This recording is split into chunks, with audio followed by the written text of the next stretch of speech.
0101100101010 10010 001010101011010 11,000 0001100101010 10,000 0010110 0101010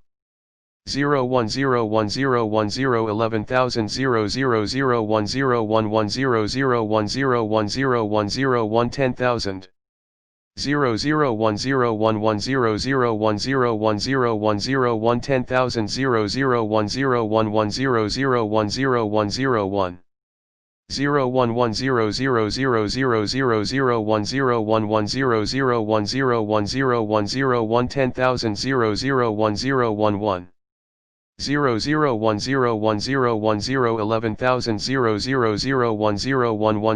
001011011 001010110 11,000 000101010 11,000 0001011001010 10,000 00101100010 10100000010,000 00101 100,000 101 2 141 Image of the past.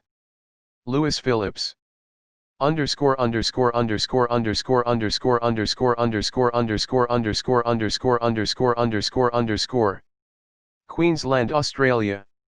142. Copyright 2011 Lewis Phillips. All rights reserved. No part of this book may be reproduced, stored in a retrieval system, or transmitted in any form by any means without the prior written permission of the publisher, except by a reviewer who may quote brief passages in a review to be printed in a newspaper, magazine, or journal. First edition. Publisher: Lewis Phillips Signature Books. / Lewis Phillips Promotions. ABN 2599-692-7887. www.lewisphillips.com. www.lewisphillipssignatorebooks.com. Subjects: Australia's social life and customs, 20th century anecdotes. Cover design by P.J. Lewis. Editor: Alex Mitchell. Authors: upportservices.com. Some characters portrayed in this book are fictitious, and any resemblance to persons living or dead is purely coincidental. 143. Today. 144. 17. November 4, 2010. LP struggled to sleep, tossing and turning as the pain shot up his right leg.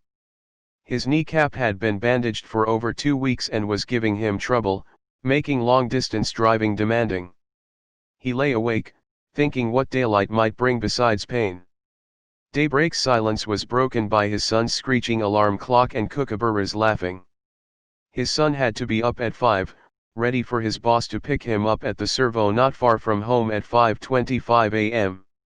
LP prepared his son's lunch and would give him a lift to the Shell service station, as he had done for the past 4 months. In the new year, his son would get back his driving license. He had recently had a brain snap, resulting in him losing his license for drink driving. But LP was looking forward to the new year for more reasons than one.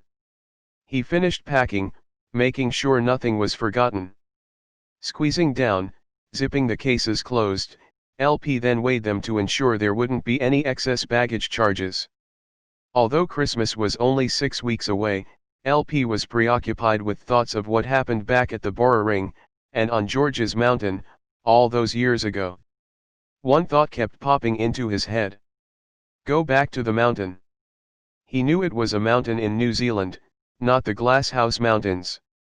A mountain he had climbed back in 1974, where he reflected on what life would deal him after returning with his mates from the Bells Beach surf contest. 145. LP and Ingrid finally arrived at Brisbane Airport at 2 in the Arvo, after travelling through painfully slow traffic. They had travelled by cab with a driver who was a refugee from Afghanistan. The driver was trying to avoid the gridlock on the Gateway Arterial, and had taken them down a maze of rat runs. These were shortcuts not even LP knew of, and he had thought he knew every back street. LP wasn't impressed when what would normally be a $35 fare became $50, including a tip. Buy a Navman and set it for Brisbane, not Afghanistan, and you'd get everyone to their destination quicker, LP had said sarcastically. All boarding flight 537 for Christchurch, please proceed to gate 27. Thank you. LP and Ingrid heard the announcement and joined the queue to start their brief 7-day holiday traveling through the South Island of New Zealand. Seated in the aisle seat G3, with Ingrid in the center, LP looked across to a young lady with the window seat. With a big smile, she said, "Hi, I'm Gwen." They waited for takeoff. As their flight taxied down Brisbane's airport runway, LP's thoughts spiraled back to 1974, when he was on the same runway headed towards the same destination, Brisbane to Christchurch. He didn't want to repeat the hassles that had greeted him on arrival last time. With long brown shoulder-length hair, backpack in one hand and struggling to carry his surfboard in the other, customs officers had pulled him aside. It seemed that profiling had targeted him as a possible drug courier. LP had been strip-searched for drugs, and a knife was jabbed into a crack in his surfboard and twisted to see if any white powder came out. Either cocaine or heroin, he wasn't sure what they were expecting to find. 146. The border security officers had told him, "We don't like your type here." LP's welcome to New Zealand had been similar to the Westie's encounter with authorities in Queensland in 1973. Welcome to Queensland 1 minute, in the slammer the next. LP and Ingrid sat chatting about their itinerary. They had calculated that they could travel by campervan around 2,000 kilometers in 7 days. Ingrid had mapped out and marked each town with their estimated arrival times. The road trip would take them from Christchurch to Milford Sound and back, crossing through Host Pass's snow-capped mountains. After walking and climbing Fox and Franz Josef glaciers, they would head back over the Alps through Arthur's Pass. LP looked around and saw that every seat on the plane was taken. The cabin crew were demonstrating safety instructions, and so he prepared himself for takeoff. Belt tightened. Seat upright. The engines roared as Flight 537's wheels bumped along the runway, lifting off and reaching 35,000 feet in no time. As the seat belt light turned off, LP reached up to turn his reading light on. He loosened his seat belt and then pressed the left armrest button. He reclined a little and settled in for the 3-hour flight. Time passed as shades of orange reflected off the plane wingtip. Sunset drew a faint black line across a distant horizon, connecting the vastness of space with our blue planet. LP, while glancing out from his aisle seat, asked Gwen, "Have you been to Christchurch before?" "No," she answered, "I'm on my first visit, to go to a 6-day meeting." LP asked, "What type of meeting takes so long?" 147. "It's not quite what you think," Gwen said, while rummaging through her handbag. She handed LP what looked like a large business card which read Avatar, the Compassion Project. "Oh, you've got something to do with the movie?" He wondered, thinking she might have been one of the cast members. "No, nothing to do with the film. We had copyright over the name Avatar well before anyone else wanted to use it," Gwen said confidently. "Why don't you call in and join me at the seminar while you're in Christchurch? You'll get a bit of an idea what we're on about." "Thanks, we'll see how we're traveling, but we're on a tight schedule. Anyway, what are you drinking?" LP asked, as he turned, looking up into the deep blue eyes of the flight attendant. Gwen asked for water, and Ingrid requested bourbon and cola. LP asked for a kolja of VB. Virgin's smiling flight attendant handed their drinks across as LP asked, "Which do you prefer, Australian or New Zealand dollars?" "Doesn't matter to me," she said.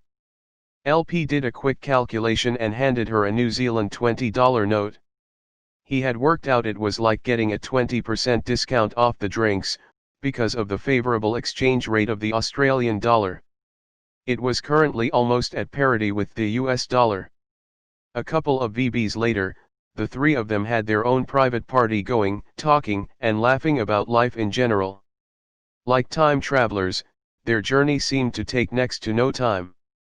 Touching down, the engines roared in reverse. LP breathed deeply a couple of times as he looked out into the darkness. 148. They had arrived without any drama at 10:30 p.m. New Zealand time.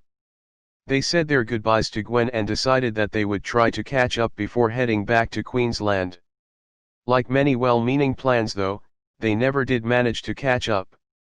Standing up, LP pulled down his and Ingrid's carry-on bags.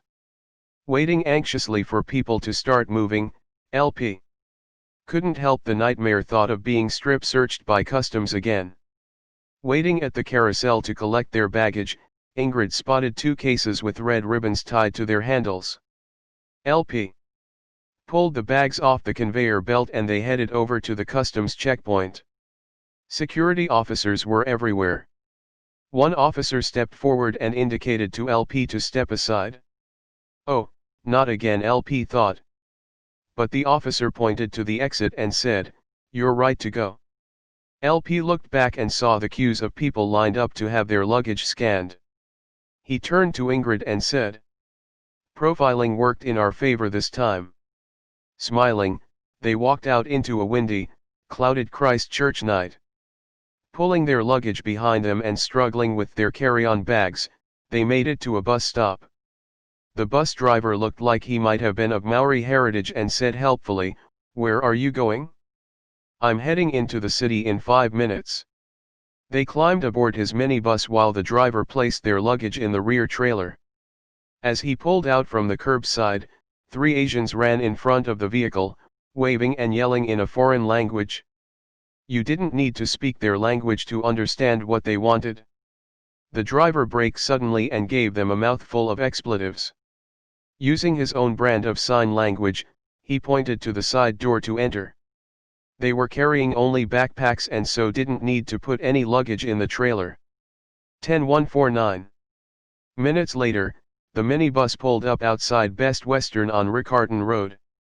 LP stepped out first, helping Ingrid down the step. Walking over to collect their luggage from the driver, LP handed him 3 $10 New Zealand notes, and said thanks and goodbye. The keys to the motel room were under a pot plant outside the sliding front doors, just as arranged. LP unlocked their room door and dropped down onto the double bed in exhaustion. He looked up at Ingrid and said, "I'm stuffed, and my knees aching. Give me 10 minutes, and I'll help unpack." Ingrid wasn't tired. Her watch was still on Queensland time, so it was only 8:30 p.m. She was keen to do some late-night sightseeing in the city, and check out the duty-free shops to buy gifts for their sons and daughters. "Okay, wake up, your 10 minutes are up," Ingrid soon said. He slowly opened his eyes saying, "I wasn't asleep, just meditating and relaxing."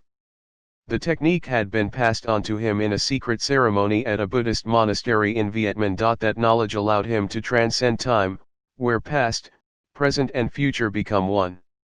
It could be described as an out-of-body experience that takes you to a place that cannot be described in words. The meditation technique also gave him renewed energy. "Okay, I've got my second wind. Hand me 2 painkillers for my aching knee and we'll get on our way." "What do you want to see first?" "Duty-free shops," she replied. "Fine, after that we're going to the casino." LP stood up, stretched, then walked to the door ready to go. LP figured all they had to do was start walking, hail a cab, and they'd be shopping in 20 minutes. There didn't 150 seem to be any cabs about though, and in the distance they saw a fish and chip shop with a public telephone outside. "I'm phoning for a taxi if we haven't caught one by the time we reach that takeaway place," Ingrid said. LP agreed, as his knee was seizing up again. While LP made the phone call, Ingrid made conversation with a gentleman carrying a wrapped-up burger and chips. He introduced himself, "I'm Graham. What's your name?" Ingrid, she responded, and that's my other half trying to book a cab ride into Christchurch's Cathedral Square. I'll take you. Climb in, said Graham, as he opened his front passenger door. LP heard the conversation as he waited on the phone and said, "Look, you don't have to do this, we'll wait for a cab." Graham insisted. He could have been an axe murderer, thought LP, but his experience of New Zealand folk from his previous visit was they were very friendly and helpful folk. LP took up Graham's offer, and opened the rear passenger door for Ingrid to hop in. He sat in the front next to Graham for a guided tour and commentary of the city Graham loved. Even though he was from Invercargill, he was used to the drive as his job was to transport race horses from the North to the South Islands. His love for Christchurch was biased though, as it was the capital for horse racing. Graham put his takeaway on the dashboard as he did a U-turn and headed towards Cathedral Square. Driving along a straight, four-lane main road, they passed many houses and shops destroyed by an earthquake only 8 weeks earlier. The destruction had happened on his birthday, the 4th of September 2010. He pointed out vacant lots that were once homes and were now completely destroyed. The debris had 151 been removed by the council, and now dark holes were left around the city. Daylight would reveal the true extent of damage to Cantabrians' lives. Tears welled up in Graham's eyes as he described what he went through the morning of the quake. His first warning came out of the still of night. The horses were neighing and kicking up a ruckus in his stables. Before he could even get out of bed, the house he rented had started to shake, tossing him to the floor face down. After picking himself up, he ran outside to settle the horses in his charge. He said it was the scariest moment he had ever experienced. Graham continued talking about what he loved most. His horses. This week was a big one for him, being Cup Week. He had just transported 2 race favorites, Monkey King and Smokin' Up. Now smiling, he said, "I'll give you a tip. Put some money on the monkey, it's a sure bet." With that advice coming from a bloke with good connections in the horse racing industry, the words struck a chord with LP as a sure bet. When those words came to mind, LP's gambling instincts kicked in. Shaw was a surname of a family of gamblers. They successfully bet against the odds by growing sweet potatoes and making a profit where others would fail. Graham pulled up outside the brightly lit Christchurch casino. He said, "Have a good holiday. You'll love traveling through the center of Cairo." LP thanked him for his generosity and went to hand Graham a $20 note. Graham refused the offer, but as he drove away, LP crunched up the note and dropped it through the passenger window, saying, "Thanks, Graham. Hope you back a winner on Tuesday." Walking towards the large staircase in the foyer of the casino, LP and Ingrid caught the lift to the poker machines. 152. Hundreds of machines lined the walls, corralling gambling tables crowded with gamblers. Ingrid and LP decided to play the pokies first, and try their luck on roulette later. Every machine they touched paid out either mini jackpots or gave them free spins. Luck was on their side tonight. After pocketing several $100s in winnings, LP said, "I'm going over to play my favorite table." Ingrid responded, "I need a drink first. I'll see you over there in a minute." LP was standing next to other punters, all looking for a win on roulette. He muscled his way in, pushing 3 $50 notes across a green felt table, changing them for $5 chips. The spinner was of Asian origin, very pretty, but with a serious look that glared out across her table. LP was ready to beat the odds with his winning strategy. He was a counter, a numbers man. Looking at the computerized record of past numbers recorded, he started calculating the probability of his favorite numbers coming up. Now, he was ready to play. He pushed a $5 chip onto number 23 and then split $5 over 0 and 00. With the red ball rolling and the wheel spinning in the opposite direction, LP watched as the ball bounced past his numbers. 35 winner, said the spinner, while raking the losing bets towards her. LP placed $10 on his same lucky numbers, this time doubling his wager, but without a win again. He wasn't perturbed though, as he continued to increase his bet to $15 each, split over zeros and 23. After 2 more spins there were no $5 chips left in front of him. $25 split over 0 and double 0 and $25 on 23. LP had crunched the 153 numbers and the probability dictated that this was the winning spin. To make sure luck was on his side, he whispered a chant. Angel of light, protector, let me see 0. As he did this, he was stretching and arching backwards and forwards with his arms pointing to the wheel. To the security cameras, it would look like he was just having a stretch. He held his breath as the ball stopped on 23. Winner, called the spinner, pushing a mountain of chips over number 23. LP thought to himself. Bloody angels weren't listening. Pushing 20 chips as a split bet over 0 and double 0 again, LP waited for the wheel to spin. He repeated what looked like stretching exercises. Double 0, she called. All eyes turned to LP as he dragged in $1,700. LP now pushed across his chips to be changed into higher denominations. Collecting his winnings in one hand, he waved to Ingrid to meet him at the cashier's counter. She spotted LP pushing a wad of notes into his wallet and asked, "How much did you win?" $2,600. Let's get out of here quick. Security may have profiled me as a counter acting suspiciously. As they made their way to the lifts, LP spotted 2 security guards heading their way. As the lift doors opened, they scampered in and watched the doors shut out their pursuers. At the ground floor level, they hurried towards the exit to the taxi rank. Ingrid climbed in the back seat, and LP sat next to the driver. "Where to, mate?" the driver asked. "Best Western on Riccarton, please, and make it quick." "What's the hurry?" asked the Maori cabbie. "I don't think this casino likes people like me," replied LP. 154. "What do you mean, mate?" the driver asked. "Casinos throw counters out," LP replied. "Surveillance cameras must have picked up on how I was playing the roulette table, and security followed us.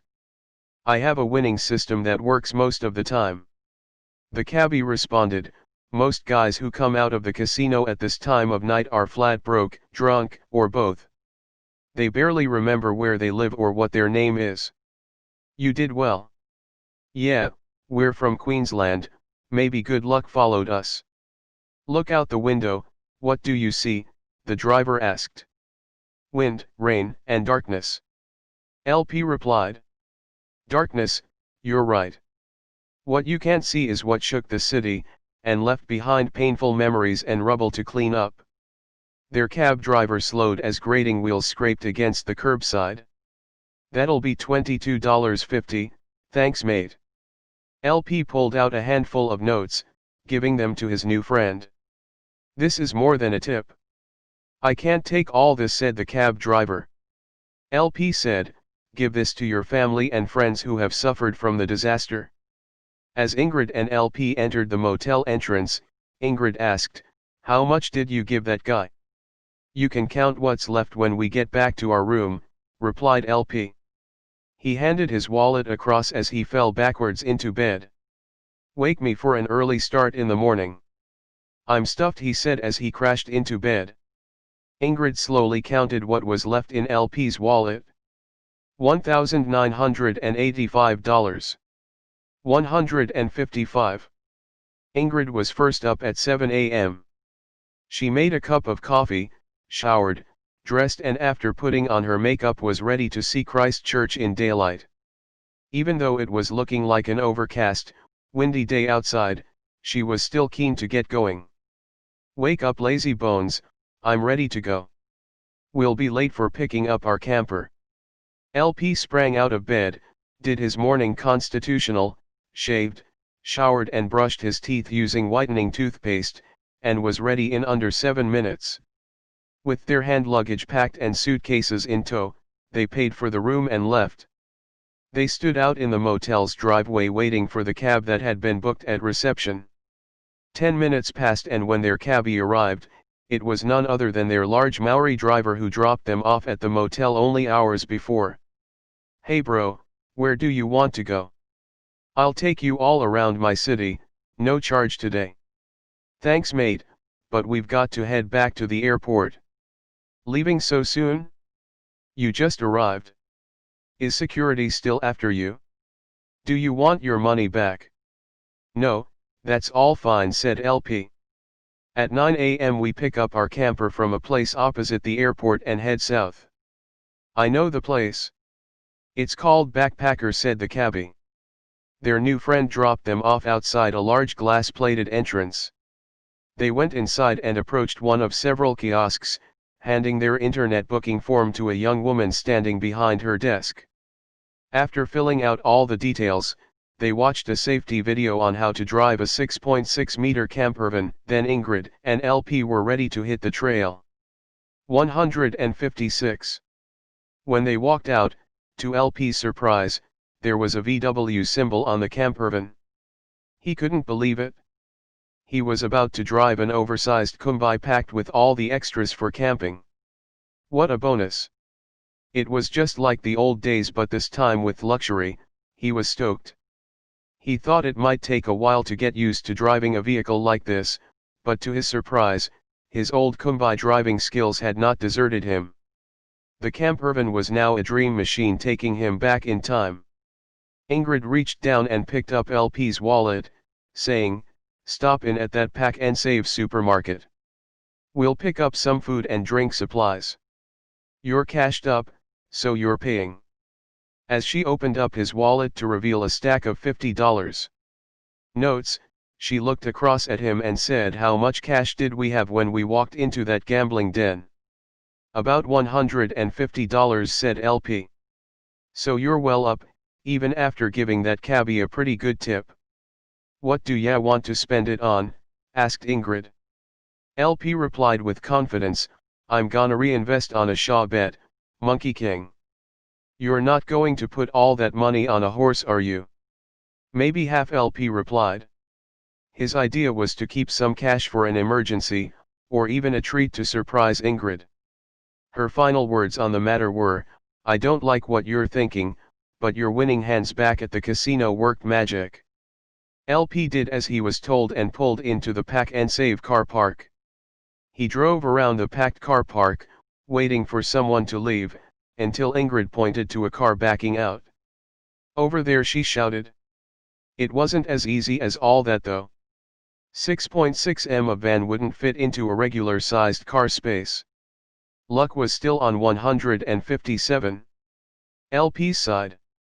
The spot he was about to drive into was next to a KFC drive-through, with a concrete dividing barrier the length of their van.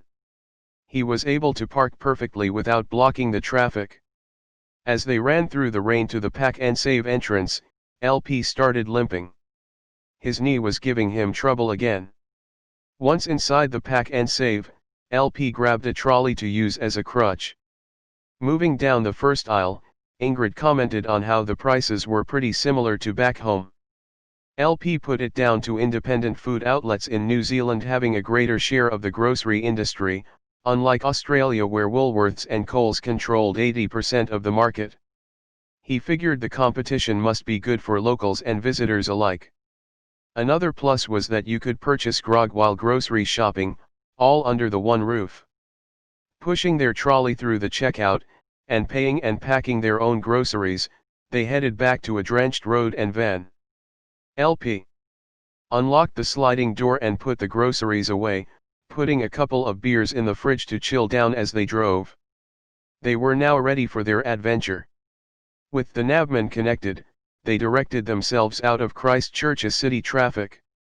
Their first destination was the Mt Hutt ski area, where LP wanted to have another photo taken after 36 years.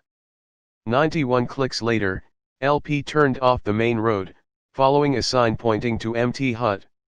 Rain drizzled down as the wipers clicked back and forth, making visibility dangerous as he drove up the winding gravel road. Climbing higher into low cloud, watching the rain water running off cliff faces, he decided to turn back. His luck had run out. 158. We'll try to climb that mountain on the way back if the weather is better, he said to Ingrid, as they drove back onto the main road. They slowed down on the outskirts of the next township. Geraldine was the birthplace of Phar Lap, the most famous racing horse in Australian history. LP pulled into the first gas station they came to. They could see mechanics working under the bonnets of cars in the rear of the building. After filling up, LP parked at the back of the servo and walked through the light rain, which was making mud stick like glue to his runners. He asked a mechanic if he could have a look at a problem with the van. The Kiwi asked, "What sort of trouble needs fixing?" LP said, "Don't laugh, but it's the cigarette lighter. If I don't get it fixed, my wife's going to kill me." "Heavy smoker, huh?" The mechanic laughed in disbelief. "No, we're running the Navman and a thing called Cruise, which gives a running commentary via satellite. It all runs off the cigarette lighter," LP replied. Because the van was insured for breakdowns, the bill for the repair was charged to backpackers in Christchurch. Half an hour had passed by the time the repair had been completed. LP was feeling tired and his knee was playing up. He took off his boots and scraped the chunks of mud off them, then swapped into his old Ugg boots as they headed the campervan out of town. By 4:30 p.m. they had traveled less than 200 kilometers.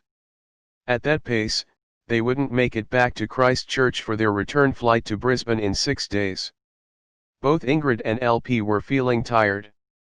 It was possibly jet lag, but maybe closer to the truth was that they had only had 4 hours sleep in the last 36 hours.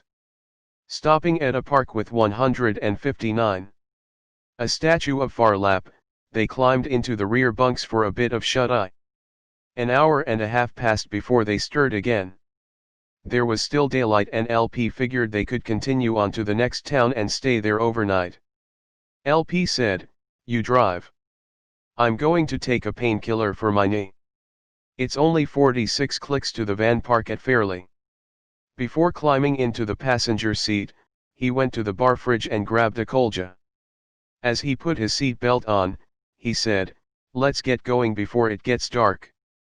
It was nearly 7 p.m. and rain was still falling. The dull remains of daylight gave an eerie, creepy feeling. Goosebumps quivered down their bodies, but they weren't caused by the cold. It was something else. Driving past the van park where they were going to stay, Ingrid continued to an intersection and turned left, parking on an angle outside some shops. It was time to do some sightseeing in the main street of Fairley. There was about as much excitement in town as you would find at a nursing home as residents waited for their Friday night menu special of tripe with white sauce. They soon headed back to the van park, but Ingrid felt apprehensive. Her earlier feelings still unsettled her. Reluctantly, she drove into the van park, with the dimming twilight giving the place a spooky feeling. By 8:30 p.m. they had booked in and Ingrid backed the campervan up to a small stream flowing through the park. Their new home was not yet crowded with other travelers, although other families arrived through the night. Fishing rods were laid against trees, indicating they planned to be up at first light, fishing. The facilities were second to none, with spotless amenities for showering, another for preparing food and a TV room with a fireplace. They took advantage of the warmth of 160. The Fire, watching an hour-long special of Fawlty Towers with John Cleese, just as politically incorrect these days and just as funny as when they had first seen it many years before. As they watched TV, a loud explosion startled them. The first thought that came to mind was about their earlier hesitation in staying at this particular camping ground. LP jumped up and ran over to the door, looking outside. It sounded like a gas explosion in the communal kitchen. Another loud bang soon followed, and he was becoming concerned, until it finally clicked. This was Cup Week and the townsfolk were watching fireworks at their local park. Wind and rain hadn't dampened their enthusiasm as the temperature dropped to near zero. LP said to Ingrid, "Come on, let's get some shut-eye, and we'll be on our way by early morning." Ingrid poured herself a bourbon and cola nightcap. LP grabbed himself a cold beer from the fridge and sat in the passenger seat to listen the weather forecast on the van's radio. The 10:30 p.m. news bulletin reported more rain to come, along with gale force winds. Their trip was off to a slow start. They were already behind schedule and now the weather was worsening. Unless the weather god smiled on them, they would find it difficult to complete their journey in time. MT Hut was looking like being off the radar. They needed to travel more kilometers each day, otherwise LP would miss out on climbing the mountain, and they would even risk missing their flight home. LP's knee was still giving him trouble. He had intended to do all the driving, not knowing if Ingrid was confident to handle such a large vehicle. He might have to rethink that. He would decide what to do in the morning. Right now it was time for bed. 161. First light filtered through the rainforest trees and a pure mountain stream flowed past their van. It was an idyllic setting. Standing outside the campervan door, LP smiled and said to Ingrid, "No wind or rain in sight and there's clear sky above. The weather gods have been kind." He drove out of town heading west. Lake Tekapo was their next stop, 48 clicks away. They drove down a narrow winding roadway that opened up onto a bright blue lake. Looking up from an empty car park, they saw a small stone church. Ingrid and LP walked up a slight incline, cameras in hand. They entered through open timber doors, and were struck by the beauty of the scene. A large plate glass window framed Lake Tekapo, a masterpiece of creation in all its beauty and wonder. Traveling through Omarama, and then Cromwell, LP stopped at a BP roadhouse to fill up with diesel. They had traveled 194 clicks. With only 60 kilometers to go, they were making good time and would arrive at Queenstown by 4 p.m. Arriving at what LP remembered as a small ski resort town, they found something quite different. Queenstown was not at all as he recalled it from 1974. The traffic was gridlocked and the streets were crowded with tourists. This was not the quaint town he remembered. In the past, up high behind the township, was the gondola that took you up to a restaurant overlooking Lake Wakatipu with Queenstown below. Looking out through huge glass panels, watching the snow fall, it was an unforgettable sight. But now what he saw, he would prefer to forget. After crawling through the traffic, he dropped Ingrid off outside the Tourist Information Center. With nowhere to park, 162. He went around the block slowly so he could pick her up when he got back. Maps and tourist pamphlets in hand, Ingrid opened the door and climbed in. As LP drove off, he said, "We're not staying here. It's over the top just like Noosa's Hastings Street, full of boutiques, shops, and tourists." Ingrid replied, "We're tourists as well though, and I like shopping. Park over there." He refused, so instead she showed him a pamphlet on Arrowtown, an old gold mining town. He said, "We'll head over there. It's only 10 minutes away. You can decide where we should sleep tonight." Arriving at Arrowtown, LP parked across a bay and a half in a shady car park opposite an alleyway. They walked up the main street, lined with historic buildings from the gold mining days of the 1800s. If you took the bitumen away and added horses and carts, you could call it Nostalgia Town. Walking around a corner, they stumbled across the local boutique beer establishment where a plaque stated, "Beer. It is the drink of folk who think and feel no fear nor fetter, who do not drink to senseless sink, but drink to think the better." LP asked for 2 beers. "Pints or schooners?" the barman asked. "Well, I'm pretty thirsty, so make it pints." LP paid, then decided to order a wood-fired supreme pizza to share as well. He walked back outside, sitting down at a round plastic table with Ingrid. The sky was a clear blue, so it seemed that the weather was improving as they traveled further south. 163. Drinking beer and eating pizza, they talked about what to do next. They decided that Ingrid would drive for the first hour, then LP would take over, in order to arrive at Te by 8:30 p.m. It would be still daylight. He finished his pint and Ingrid's. Walking back to their vehicle, LP felt his knee was coming good. Ingrid was window gazing and spotted a table at the side of a closed shop. There was a sign free food, so they helped themselves to ham and salad rolls and breadsticks. This generosity reminded him how he survived backpacking down the rugged west coast of the South Island in 74. Many of the pubs down the coast would put on a free supper at 9 p.m., before closing. One particular pub grub he remembered fondly was Save Lois with tomato ketchup sauce, which would be set out in a large stainless bowl placed on the bar. LP would buy one beer and wait for a feed. Ingrid commented, "I'm not cooking dinner tonight or making lunch tomorrow." They climbed back into their diesel-powered VW van. It hadn't missed a beat, hugging every bend with ease. LP thanked his lucky stars for what they were driving. Entering Te with daylight to spare, LP drove to the van park they had booked, overlooking Lake Te. They were now ahead of schedule in their mission to be at Milford Sound by Sunday. Stopping for fuel at Omarama, and checking out old gold mining sites along the Kawarau Gorge had not caused any unnecessary delays.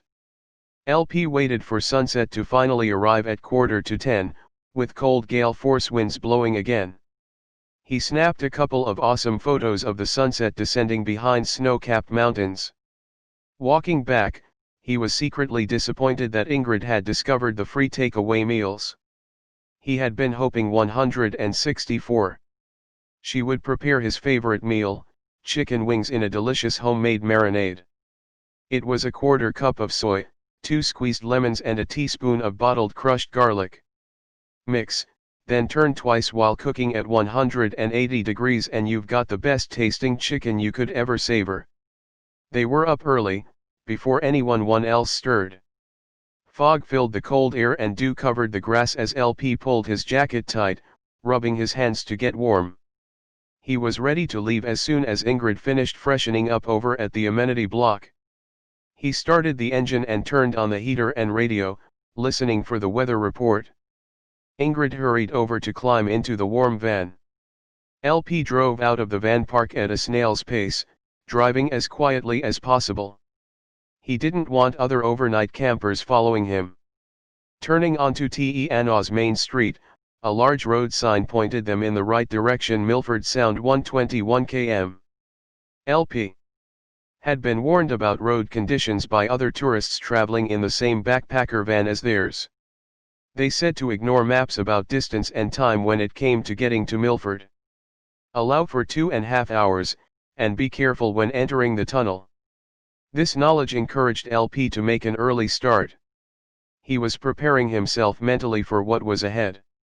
He wished he'd had a similar warning about the dangerous road they'd traveled on yesterday to reach St. John's Observatory. It was a steep winding road with only enough room for one car. LP had started having a panic attack, struggling with thoughts of another van coming down towards them. There would be nowhere to go but over the edge, crashing to the valley floor 1,000 meters below. He quickly blocked 165 out that possibility, gripping the steering wheel so tightly that sweat dripped from his palms. Once they reached the summit, they parked next to another VW campervan from the same hire company. They walked up to the observatory with the drivers of the other van, and passed a sign that read, "During your visit, please remember: no littering, no aliens, no smoking. Thank you kindly." One of their new friends commented, "Even aliens wouldn't land here, it's too bloody dangerous." LP agreed, saying, "I'll follow you guys down, I get shivers up my spine just thinking about the descent."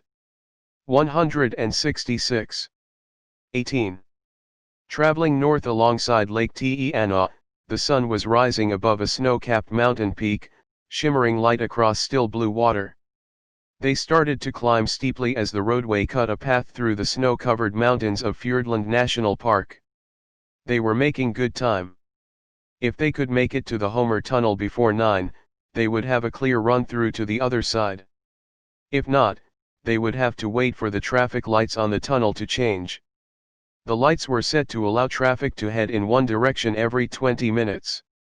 He was grateful for the warnings given by those who preceded him, and they made it through in the nick of time. They took a fishhook turn on a high mountain ridge and looked down to the snow-covered gorge below. It was breathtaking and frightening at the same time. LP took several deep breaths and avoided looking over the cliff face. The winding road was just wide enough for two cars to pass each other. He wouldn't know what to do if a semi-trailer was coming in the other direction. At Milford Sound's car park and terminal below the rugged snow-capped mountains, LP parked the vehicle.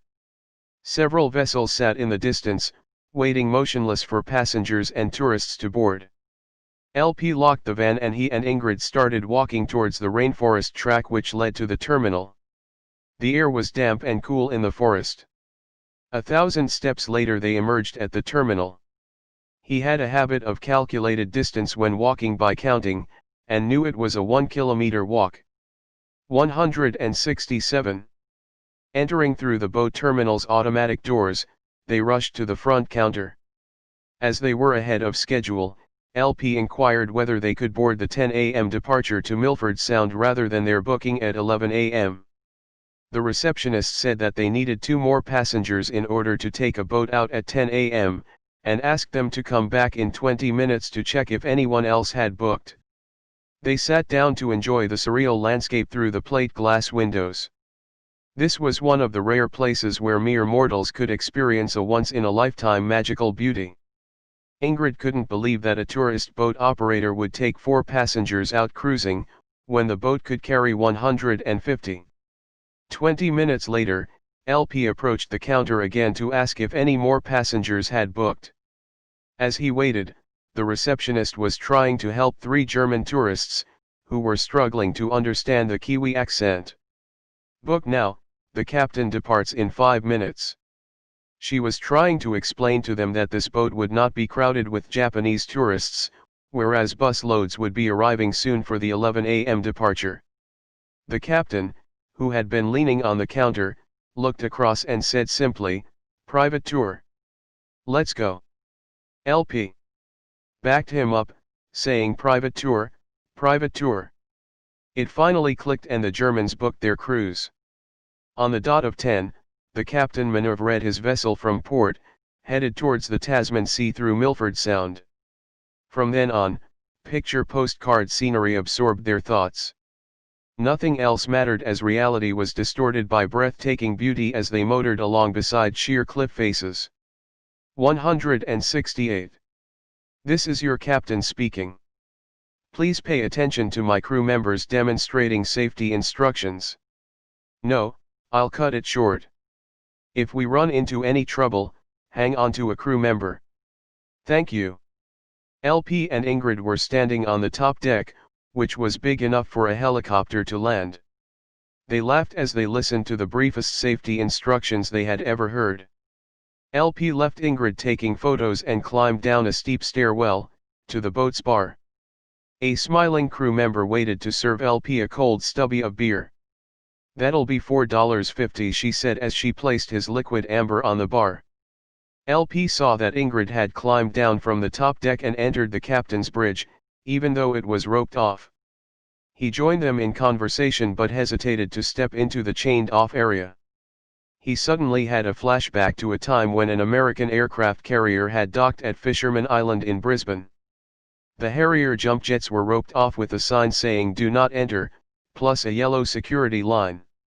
Taking a step across that line would create trouble. But that's exactly what had happened. Protesters were mingling with sightseers, and from within the crowd, 3 long-haired hippies, 2 male and 1 female, had removed their jumpers to reveal T-shirts emblazoned with the slogan, "Ban nuclear power." They stepped over the yellow line on the aircraft carrier's deck. Marine MPs arrived within seconds to remove the intruders. To avoid a scuffle and media attention, the security officers carried stretchers for the protesters to be placed on. One of the protesters must have put up a struggle, because another Marine arrived soon after with bucket and mop in hand to clean a pool of blood off the deck. Back in Milford Sound, LP politely asked the captain if he could have a picture taken sitting in his chair. Waving him 169. Though, the captain said, "Go right ahead, the boat is on autopilot." He sat smiling, high in the captain's chair, for Ingrid to take his photo. Without warning, their captain collapsed, hitting his head hard on the deck floor. Panic set in. Ingrid yelled out to the other crew members to help. The second mate arrived from below deck.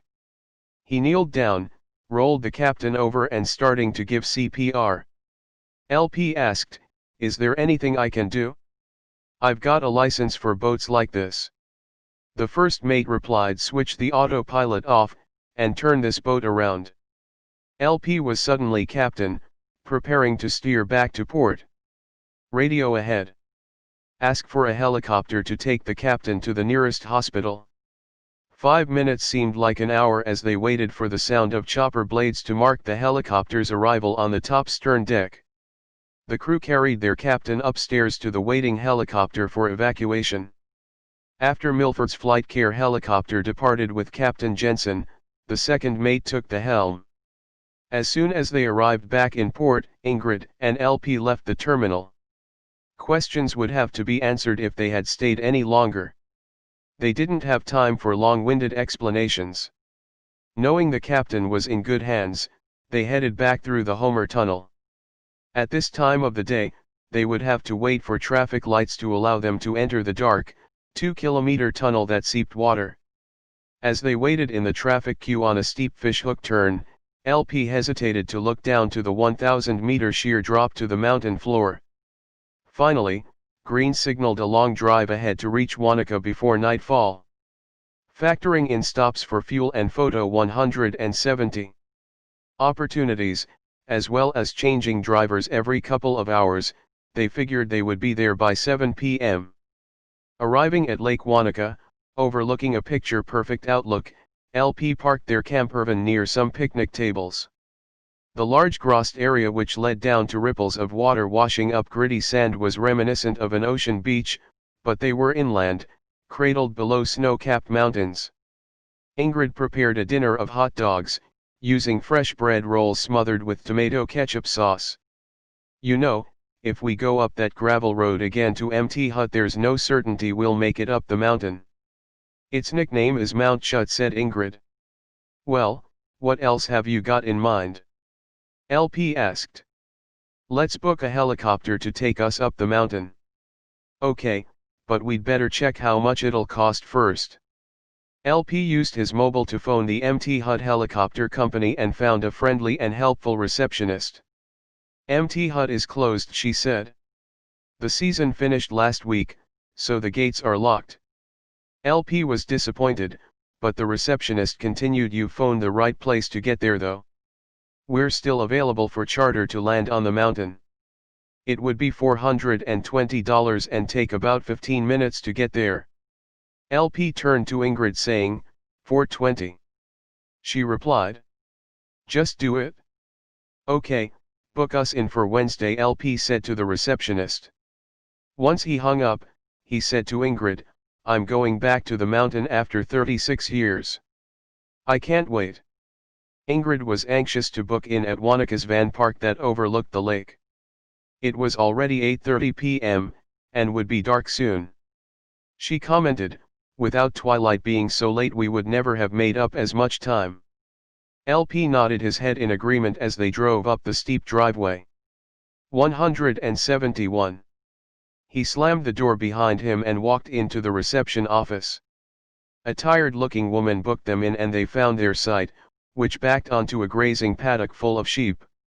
So typically New Zealand, with sheep anywhere you could see green grass.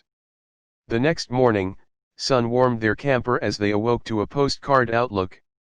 Sheep meandered by their van, separated by a high fence line. Shade awaited them in the corner paddock. Ingrid was up first and went over to the communal kitchen to make a cup of tea and some cereal. LP rose and moved to the driver's seat. He switched channels to find a news bulletin for today's weather.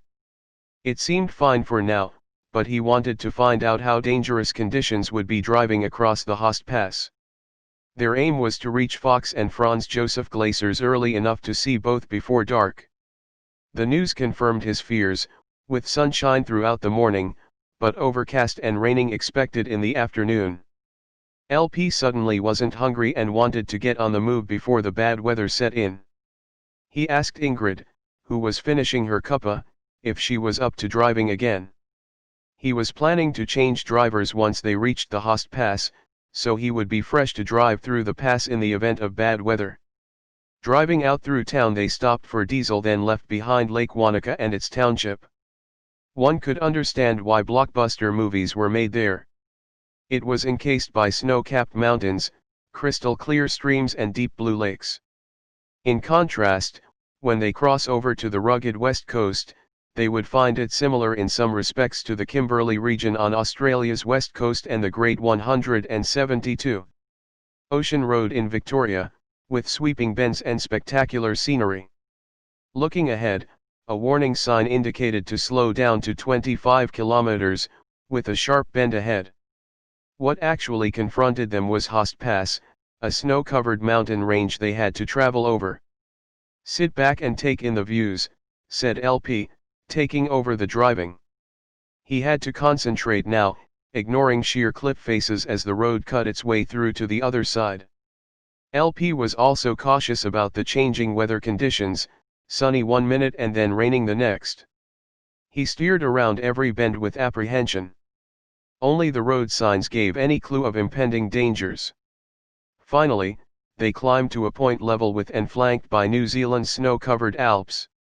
As they descended the other side, they stopped by a stream that would be changed by spring's melting snow into a river, flowing through an unspoiled valley. LP snapped a couple of pictures, saying, "You can drive, my knee is playing up again." They swapped seats, clicked on seat belts and continued their journey. After a short distance, LP unlocked his belt, went to his bar fridge and grabbed one of the Colgies that he now called painkillers. Sitting back down, beer in hand, he and Ingrid argued with the other woman called Navman, about which turn to take. He was in the navigator's seat, remembering the road from traveling across the region years ago. He wasn't going to let the electronic voice tell him where to go. "In 100 meters turn." The voice stopped as LP ripped the cord out from the cigarette lighter socket. Ingrid calmed him down before he chucked the Navman out the window. 173. Although Ingrid had many years of driving experience, she'd found driving such a large campervan more difficult than she had expected. With trying to take in breathtaking scenery while heeding traffic signs signaling danger ahead, she needed a second pair of eyes to warn her of trouble, which could be around any twist and turn. Those eyes were LP's, her navigator, not the computer. It was up to him to coach her through the unfolding terrain. Unsafe road conditions were not the only danger they were to face. On the news came a report of police arresting a 32-year-old driver, who admitted to smoking 2 bongs to stay awake, while in control of his 40-ton dangerous goods truck. The driver had said that one hand was on the driving wheel most of the time. "Bloody hell," LP said, "just as well he's in the North Island. You wouldn't want to have him coming towards you." LP had a flashback moment, remembering his close encounter with another truckie on drugs. He and his mates had passed him traveling in the outback, on their road trip to Bells Beach in 1973. He shook his head to get back to reality and concentrate on navigating. Talkback radio was all about the big race tomorrow. They were expecting capacity crowds to flock through the gates by early morning, even though overcast windy conditions would ruffle a few feathers and hats. Still, 26,000 racegoers were expected to scream the winning trotter across the line. Reputations would be won and lost at Christchurch on Tuesday, and the whole country would come to a standstill as the trotters passed the winning post at Addington Raceway. LP was keen to place a bet on Graham's tip, Monkey King for a win. He was still cashed up with the casino winnings and figured luck wouldn't desert him now.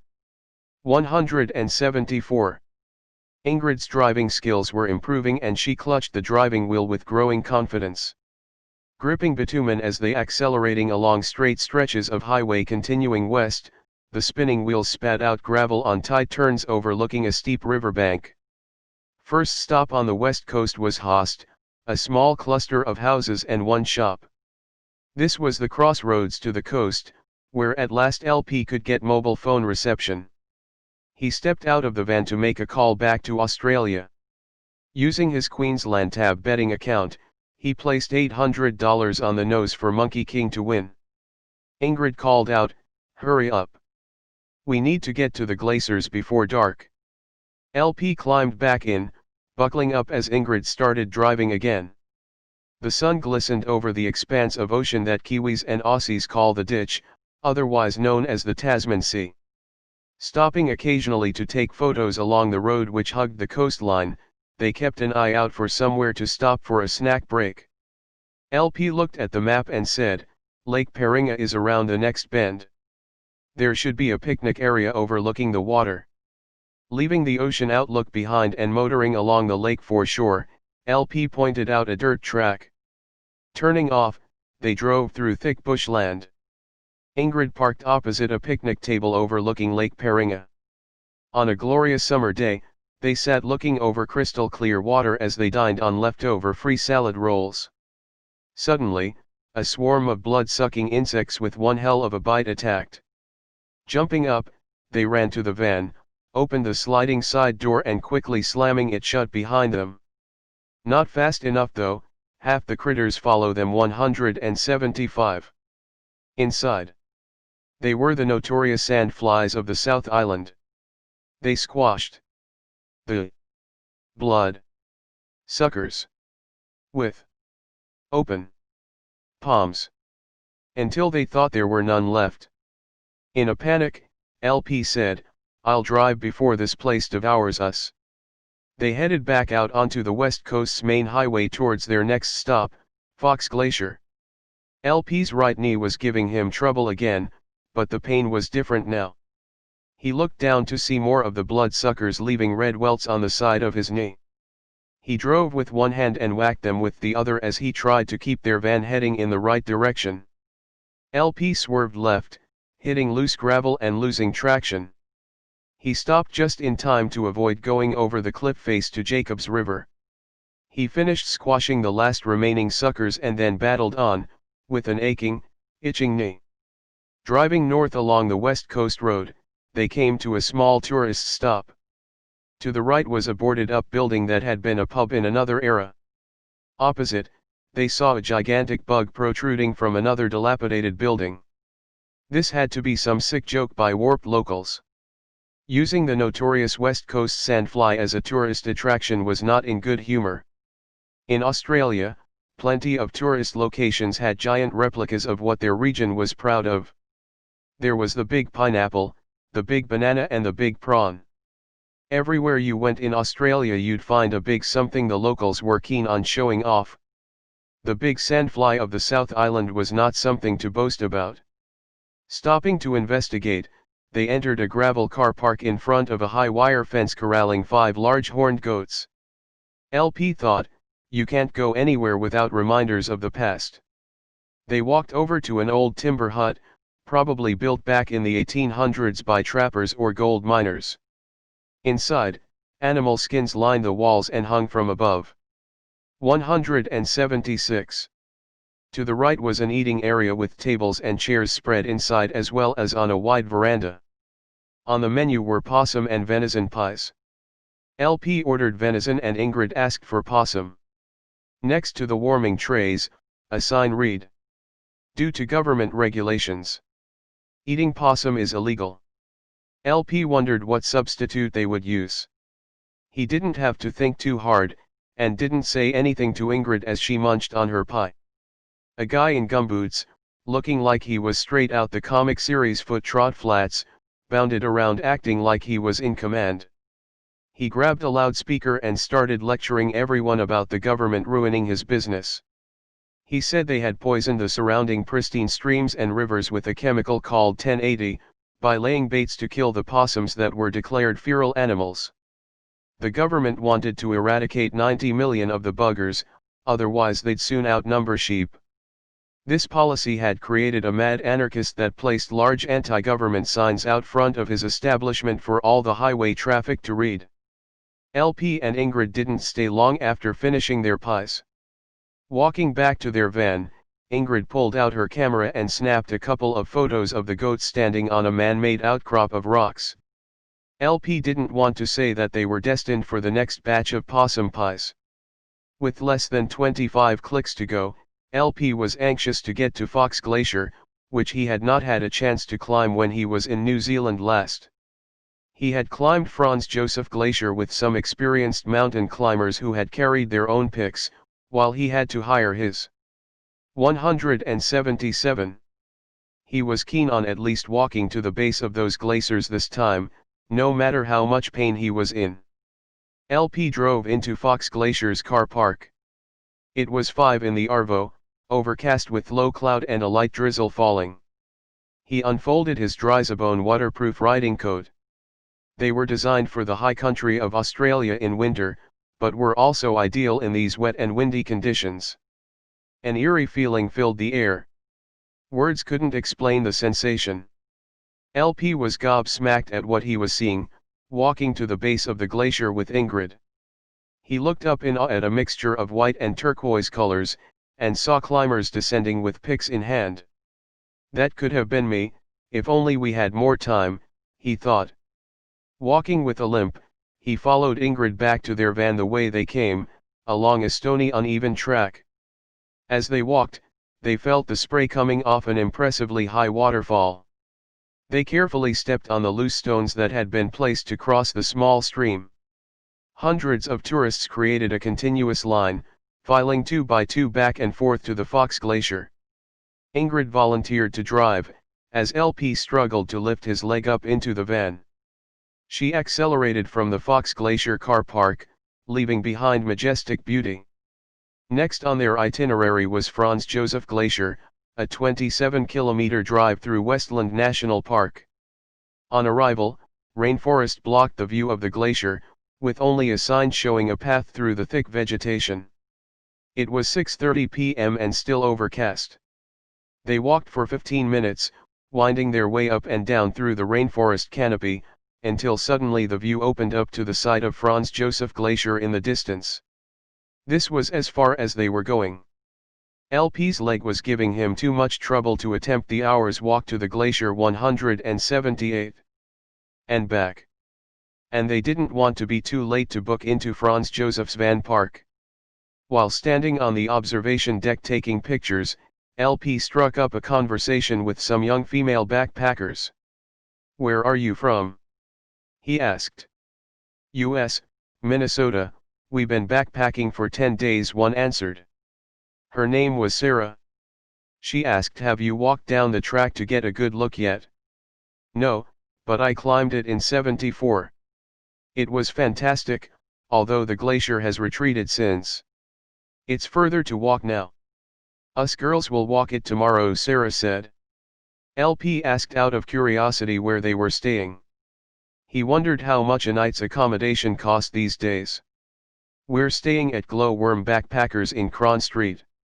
It's $23 a night, which is about average," said Sarah. "You wouldn't believe this. When I was last here, it cost 50 cents a night at all the backpacker places I stayed in back then. My dollars could stretch a lot further if I could find places like that," she replied in amazement. Sarah snapped a couple of photos of Ingrid and LP. With Franz Josef Glacier as a backdrop. They headed back to the van and turned right onto the main road towards the township.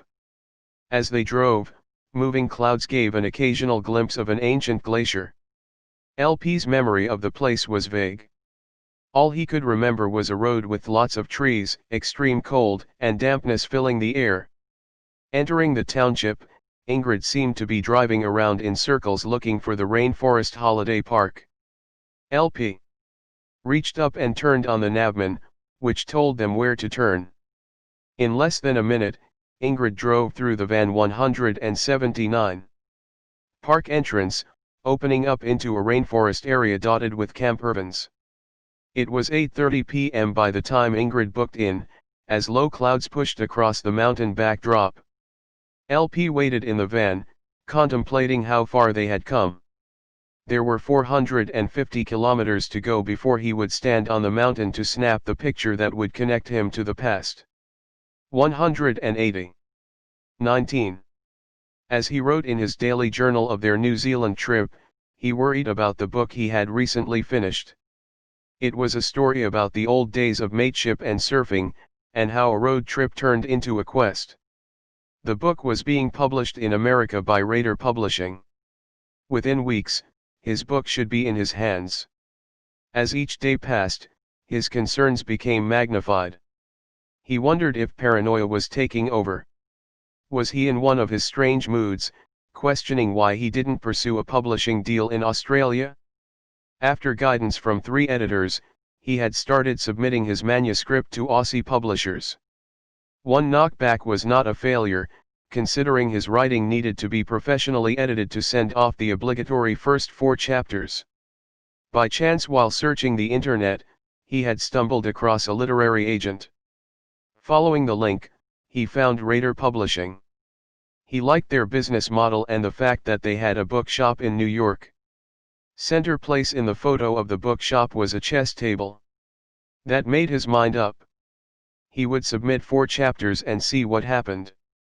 In hindsight, to make a decision based on a chess set seemed irrational. Ingrid returned with their amenity keys and their site number, then reversed the van confidently into a tight-fitting rainforest parking spot.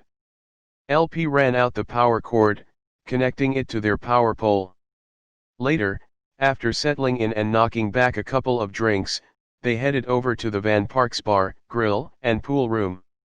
Sitting opposite the large fireplace, which gave enough 181 heat to warm everyone, they started to relax after a big day of sightseeing. They ordered 2 meals and then waited for their buzzer to sound. Looking around, Ingrid said, "What I'd give to be 30 years younger, fancy-free without a care in the world, like these young ones." "Sure, that can happen in a way, but we'd be called grey nomads," replied LP. Their buzzer sounded, vibrating across the timber table. Walking over to the servery, they were handed 2 plates of grilled barramundi covered in white sauce. The recipe was no longer a Westland secret. It was simply half a cup of milk, a tablespoon each of margarine and flour, plus a pinch of pepper, oregano and Cajun spices. After finishing the most succulent meal of their journey so far, they found that the West Coast was living up to its reputation of great food and great hospitality. The entertainment was about to start for the younger travelers. This van park encouraged backpackers to stay by providing music and a pool competition. The game was called Killer Pool. Those who played put $2 in the kitty for the winner. LP decided to enter, but his pool table skills were a bit rusty. He was outplayed by pool sharks and was eliminated in the 3rd round. The winner was to be decided between 2 young blokes. Tensions rose and rivalry could be seen on the faces of these mates who had been backpacking together. The cash prize was like striking gold for the backpackers, who counted every cent they spent.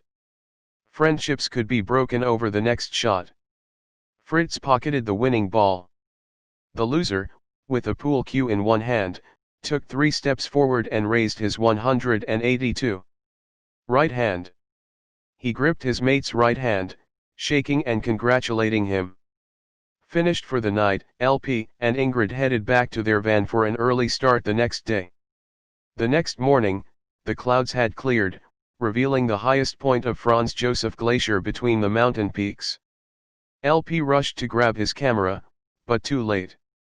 It became overcast and raining within moments.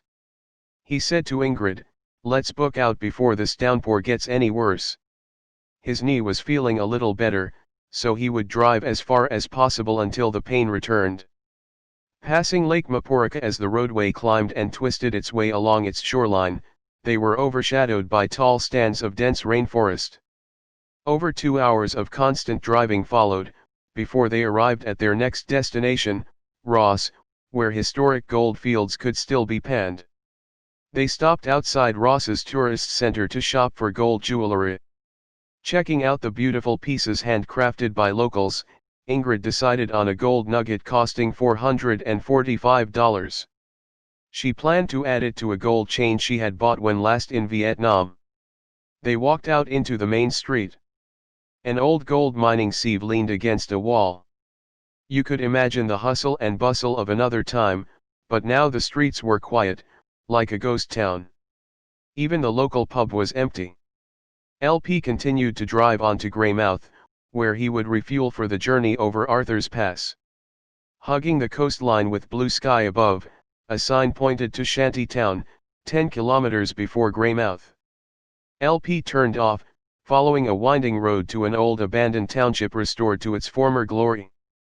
They looked at the entrance to the town and decided that they had seen 183.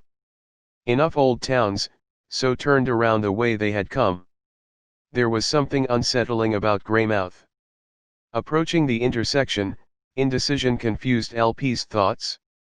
Knowing he would need more fuel to cross the snow-capped Alps, he turned left. Driving back to the Arthur's Pass turnoff, LP gambled on getting over snow-covered Alps.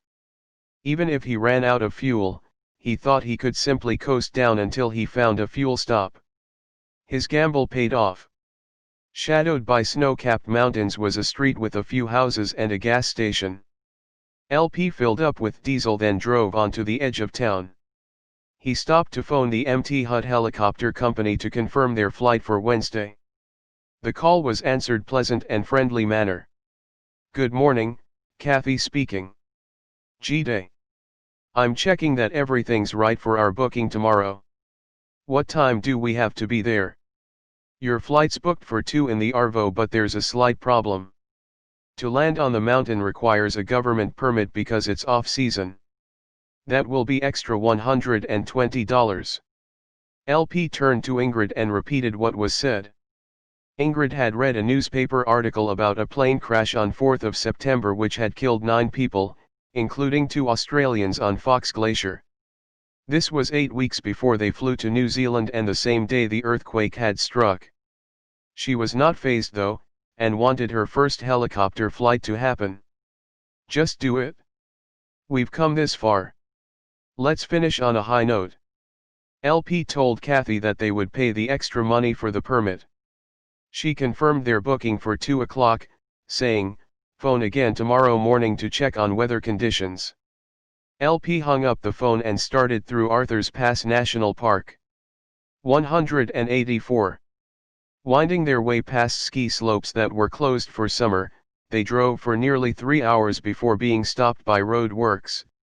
Looking right, LP spotted a pub, the Springfield Hotel. The mobile automatic traffic light signaled LP to move on, but he turned across into the pub's car park. He wanted to find out if his bet on Monkey King had paid off. The town was playing up to their connection with Homer Simpson's Springfield. To the right of the pub entrance was a large glass window with a cartoon mural of Homer and his family. LP stood beside it while Ingrid snapped a photo. They walked inside to a bar celebrating Addington Cup Day. Today was the biggest day of New Zealand's trotting horse calendar. It was 4:30 in the Arvo, with a bright blue sky. The warm sunshine was tempered by gusty winds coming off the snow-covered mountain peaks in the distance. LP leant against the bar, looking at the list of beers on offer. To his surprise, Duff beer was on tap. "Pour me a pint of Duff beer and one for my wife, thanks," he said. They sat down on a low couch to drink their beers and watch a repeat news report of the New Zealand Trotting Cup presentation on TV.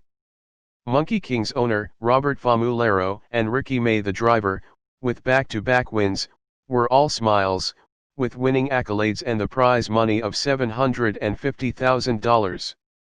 LP waited to hear how much he had won on his bet, but nothing was mentioned about the odds. LP looked around at the patrons dressed for Cup Day. Ladies in big hats and men in ties and sports jackets celebrated their wins and drowned their losses. Maybe he could get an answer out of one of them about Monkey King. They finished their pints, and as they left, LP asked one racegoer how much Monkey King had paid. 185. Shitloads, mate, said the punter as he knocked down the remainder of his schooner. It seemed that they weren't going to get much sense out of this lot, so they headed back to their van. Ingrid would drive this time. It had been a long haul over the Alps, and was only 70 kilometers to Methven, their next stop at the gateway to Mt Hut. They had made up time now, with one day set aside for their helicopter flight, then into Christchurch for sightseeing and duty-free shopping. The pace had slowed, and they could start to relax. As they drove down Methven's main street, it could have been any sunny day in Queensland. Ingrid turned left and entered Methven Van Park at 7:30 p.m. Their van was the only vehicle there, not counting a bicycle leaning up against a timber fence next to a two-man tent. It looked like there wouldn't be a queue at the amenities block tonight. They poured a drink and settled in to relax at the timber table and chairs provided at their private camping area. They talked about where to eat that night, as Ingrid wanted to be taken out for dinner. She was tired from driving, but figured she'd get her second wind after sipping on her bourbon and cola. As she finished her drink, she said, "I'll get changed and freshen up. Let's go up to one of those pubs we passed coming into town." LP agreed, "I'm having another kolja, when you're ready let's go." They walked out through the security boom gate at 9:50 p.m. and crossed the road towards a blue-painted pub in the distance. As they walked, they passed shop fronts that were boarded up, damaged by the earthquake that had shaken the region in September. They were still feeling aftershocks, and 186 sympathized with those who had lost loved ones, others whose property was damaged and incomes disrupted. The Blue Pub was for tourists, while locals frequented the pub across the road. They walked into the Blue Pub through two large timber doors, solid enough to withstand snow and blizzard conditions.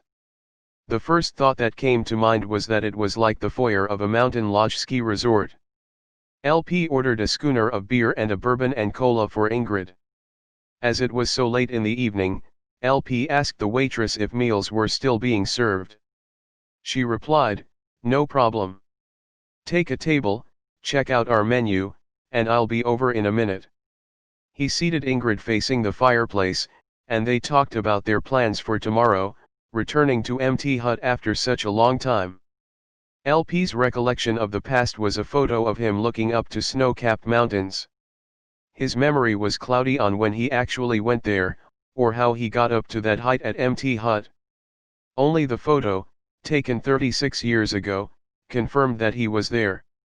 Their waitress came over to ask for their order. "Fish and chips, plus garlic bread and a margarita pizza, thanks," said LP. While they waited for their meals, they looked at the photos on the walls of the Blue Pub. In one photo, snow was a meter deep at the front doors.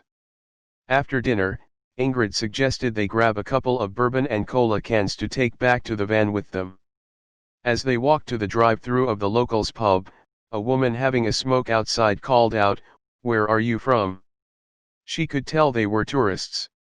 "Queensland," Ingrid replied. The women wanted to have a chin wag, but LP was rubbing his hands and beginning to shake from the cold. "Come on, let's get going," he said. 187. Their new acquaintance, who introduced herself as Stacy, said, "Come inside and meet my partner and some of the locals." They decided to pop in for a quick drink and were introduced to Stacy's partner Randall, a deer hunter who stalked wild deer from helicopters across the high country. Other locals welcomed them and called the barman over so drinks could be ordered all round. A busload of more locals soon arrived, and the loud laughter and voices sounded like an approaching stampede of wild animals, pushing and shoving their way through a narrow walkway. That crowd of partygoers were returning from Addington Raceway, in a jovial mood because Ricky May, the driver of the winning horse Monkey King, was a local. He was a homegrown talent and winner many times over of the New Zealand Cup. Ingrid decided they should leave before it got any rowdier. She didn't bother with getting any takeaway drinks, and they headed straight back to their van for a good night's sleep. The next morning, LP's wish for a perfect day was granted. He stood outside their van, looking out over the snow-capped mountains. The sky was blue above, without a cloud to be seen nor a breath of wind to be felt. He went back inside and said to Ingrid, "It's the best day outside so far. We couldn't have wished for better." LP phoned the MT Hut helicopter company to check how soon they could take their flight up to the mountain. The receptionist wanted to check with Blair, the pilot, and asked LP to phone back in 5 minutes. He phoned again, and this time the answer was that if they arrived at the helipad by 10:30 a.m., Blair would be ready. They quickly packed up, disconnected the power, and left the amenity keys at the front desk, then were ready to climb a mountain. 188. LP switched on the navman, punched in the street address and headed out of Methven. 30 minutes later, he was driving across a cattle grid into a large paddock. There were no sheep, just a big hangar with a blue and white helicopter ready for takeoff. They went to reception and waited for Blair to arrive. Footsteps down the hallway heralded the arrival of a large man in blue overalls. "I'm Blair, your pilot for today. What exactly do you want to do, fly over the mountain or land somewhere?" "Land," replied LP. "I want to land at MT Hut." As he spoke, he pulled out a photo taken 36 years earlier. "I just want to have a picture taken in the same spot as this one. MT Hut is closed," Blair said. "The season finished last week. The gates are chained and you can't fly or drive in without an authorized government permit," said Blair. "Also, that photo is not of MT Hut." LP was taken aback. The only other place it could have been taken was at Coronet Peak, near Queenstown. He recalled that trip, driven up by taxi with 3 other backpackers as drizzle turned to snow. They had had to put on snow chains as they drove up the road overlooking a cliff face, but no picture was taken. Blair must have been mistaken. LP didn't want to comment that he probably hadn't been born then, but he kept a tight lip. Blair remarked, "Look, I'll do one better for ya, I'll take you to a mountain peak where it's okay to land. You can have your picture taken on top of the world." LP liked that idea. Cameras in hand, 1 pilot and 2 tourists walked over to the helicopter with its blades swirling. It was becoming harder to hear the safety instructions as the noise became louder. 189. Ingrid was helped up onto the back seat. LP seated himself beside Blair's chopper instrument panel. The takeoff was smooth as they rose above green farmland paddocks dotted with sheep. Tall windbreaks created what looked like a checkerboard of farms below. LP asked, "How fast are we going?" 100 miles an hour. "You'll feel the speed as we go low over that mountain ridge," Blair replied. 13 minutes later, after climbing 7,500 feet, Blair said, "We're going to land on snow, saddled between 2 peaks. Hold on, it could be a bit bumpy as we set down." With rotor blades ending silence of a clear calm day, LP and Ingrid were in awe of standing on what felt like the top of the world. Blair snapped a couple of pictures of his passengers, and asked, "Do you want to climb to the peak?" LP looked up to the summit, answering, "It's there to be climbed, let's do it." They all started the ascent, but Ingrid stopped and said, "I won't make it." "You go ahead." Blair and LP kept climbing on the east face where snow had melted. Loose shale slid off the mountain edge as each footstep guided them to the summit. LP reached the mountain top, standing on a small flat area no larger than half a square meter. He was watching his footing, one mistake and he would be free falling to the valley below, without a parachute. He positioned himself for the photo he'd traveled so far for. Even though his memory was challenged to exactly where the old photo was taken, in the end, he couldn't have wished for a better outcome. He stood looking up, hands at his sides, legs apart, straddling the peak. "Blair, take the picture now," he yelled out. Got it, Blair said, smiling. 190.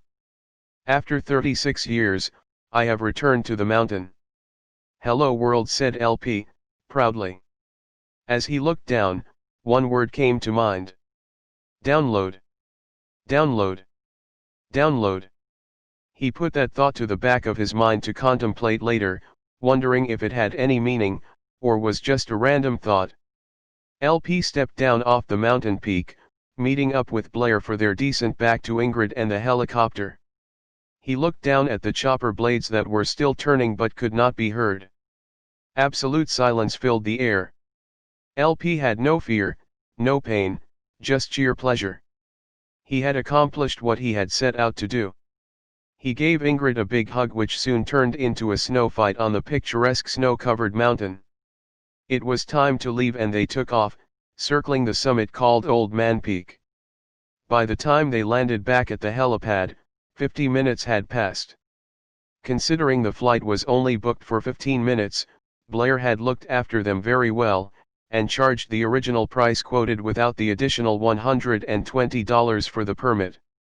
LP and Ingrid thanked Blair for an experience they'd never forget. 191. 20. Still on an adrenaline high, they started their final journey back to Christchurch in their campervan, ready to catch their flight the next day. Entering the city outskirts, LP pulled into one of many top 10 van parks dotted around the country.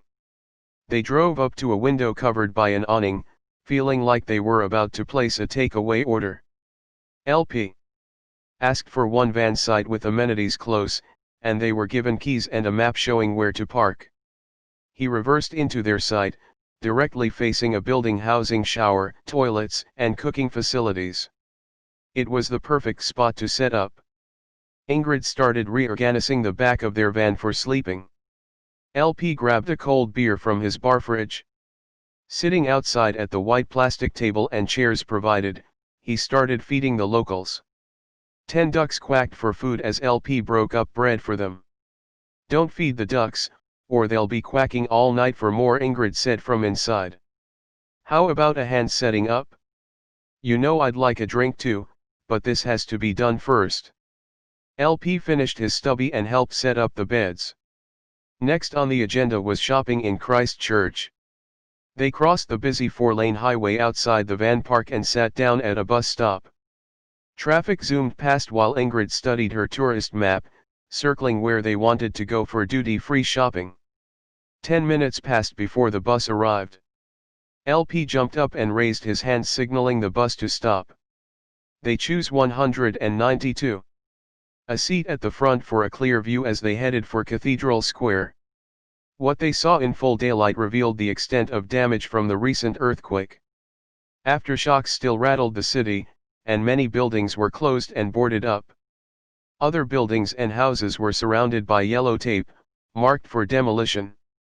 Vacant house blocks marked the places where homes had been swallowed up by nature's fury. For those that withstood the earth tremor, they all shared the mark of collapsed brick chimney stacks, while the homes remained intact. Canterbury folk were getting on with their lives, and every other aspect of city life seemed normal. It was peak hour and traffic jams gave the city a sense of urban normality as people headed home from work. The bus driver opened his door onto Christchurch's main street, lined with several duty-free shops. Ingrid stepped out of the bus and straight into the first shop. LP was keeping up, looking for new Ugg boots. It was the one thing he wanted to buy before he flew back to Brisbane, Canterbury sheepskin boots, size 12.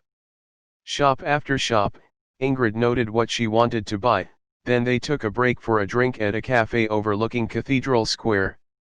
They looked up at the steepled tower, resting on grey blocks of stone, unshaken and unmoved by the earthquake. A house of worship standing firm over its city. As they finished their drinks, they wondered why Cathedral Square had been untouched by the earthquake, so fortunate.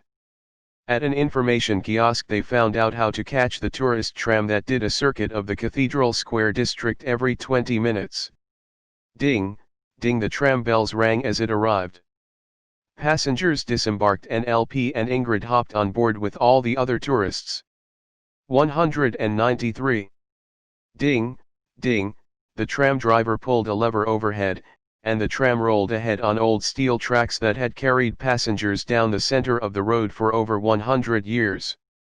3 stops later they stepped off, visiting another cafe for pizza. The pace of the city had slowed now. Twilight was dimming and their journey was almost at an end. LP was itching to give the casino another crack at paying out. He said to Ingrid, "Let's go to the casino. I'm feeling lucky. Give it a miss. You don't know how much you won on Monkey King, and there's not much cash left in your wallet. We need money to buy gifts for us and the kids. I don't want you to lose it in there. Trust me, all I need is 20 minutes. We'll be in and out in no time," LP said with confidence. He'd have to be quick before security cameras picked up that he was in the building again. "Okay, but I'll kill you if you lose." She looked at him with her lips pulled tight. They entered the casino at 9:55 p.m., and LP walked straight to his winning table. He studied the history of the past numbers dropped. Before placing his first bet, he moved his gambling chips across in front of where he was standing. He followed his previous winning pattern except started with a $10 bet on 23, and a split bet across 0 and 00. On the third spin, with $60 placed on the table, LP called on his angels of luck to intervene, as the red ball bounced over the numbers. 23 winner was the call. Wasting no time, LP collected his chips and cashed them in at the cashier's desk. Ingrid asked, "How much did you win?" "I'm up $1,940. 194. Luck followed him as they walked past poker machines going off with free spins and many jackpot wins for women with their eyes glued to their machines. LP wanted to stop but security was heading their way. The last machine they were about to walk past was an oversized $1, one-armed bandit of the old style. Above the machine flashed jackpot $23,000. With his lucky numbers scrolling above, LP couldn't resist dropping a dollar down its throat. He turned to the woman at the next machine as he pulled the handle, and said, "I can't wait. If it wins, you collect." Ding, ding, ding. 3 gold bars stopped on the center line. Jackpot. Everyone crowded around, blocking security as LP and Ingrid left the building. They stepped straight into a waiting taxi and headed back to finish their duty-free shopping. After buying presents and LP's Ugg boots, Ingrid asked, "How much cash is left?" "About $700, he replied. "Why don't we give some of those winnings to the salvos rattling their can in front of the cathedral? They are collecting for the earthquake appeal," Ingrid suggested. LP agreed, and walking over, pulled out a wad of notes.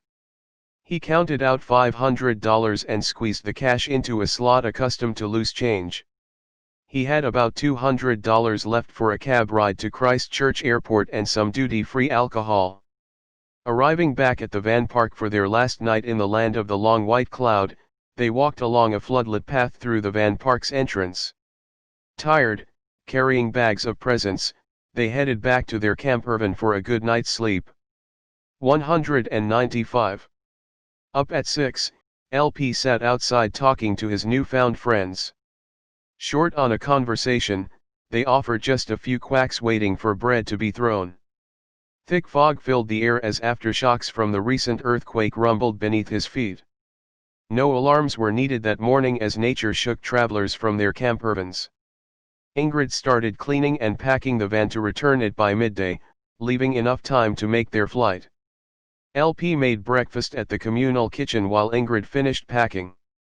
They returned the keys through the takeaway style window and motored leisurely away, leaving behind fond memories of the van parks they had stayed in. They turned north, heading towards the epicentre of the region's recent earthquake. They had about an hour to spare to visit Ingrid's friend's parents, who had survived the quake. Driving out of town, debris still lay around, waiting to be removed by council workmen.